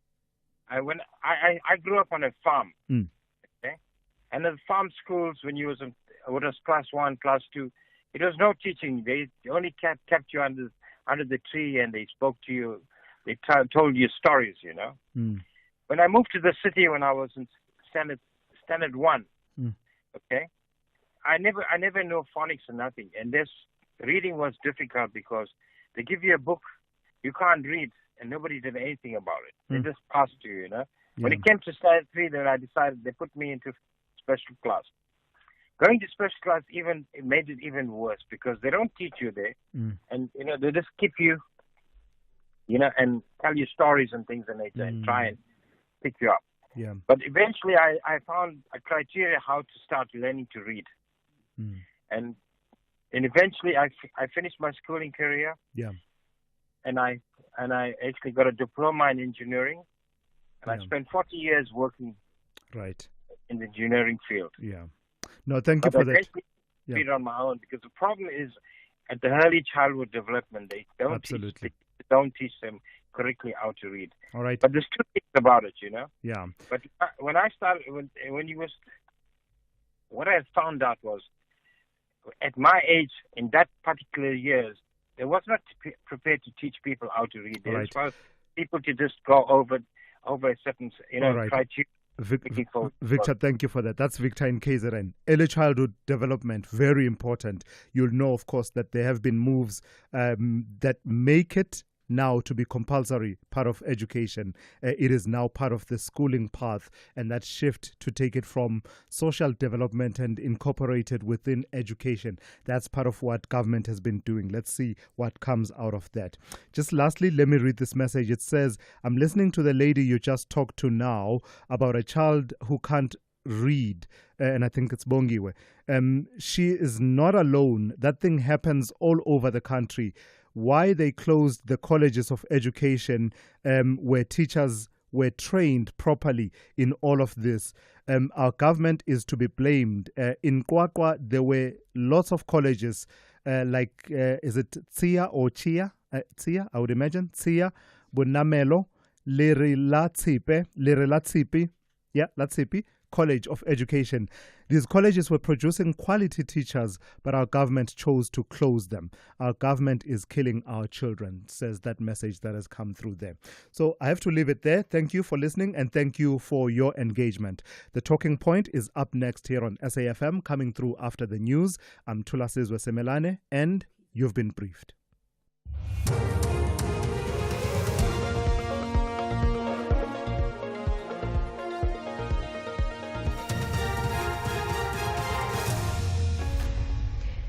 In our top stories, South Africa to host the G20 Sherpa meeting without the US, and Kenyans set to mark anniversary of anti-government demonstrations. Good morning. South Africa will today host the third G20 Sherpa meeting in Sun City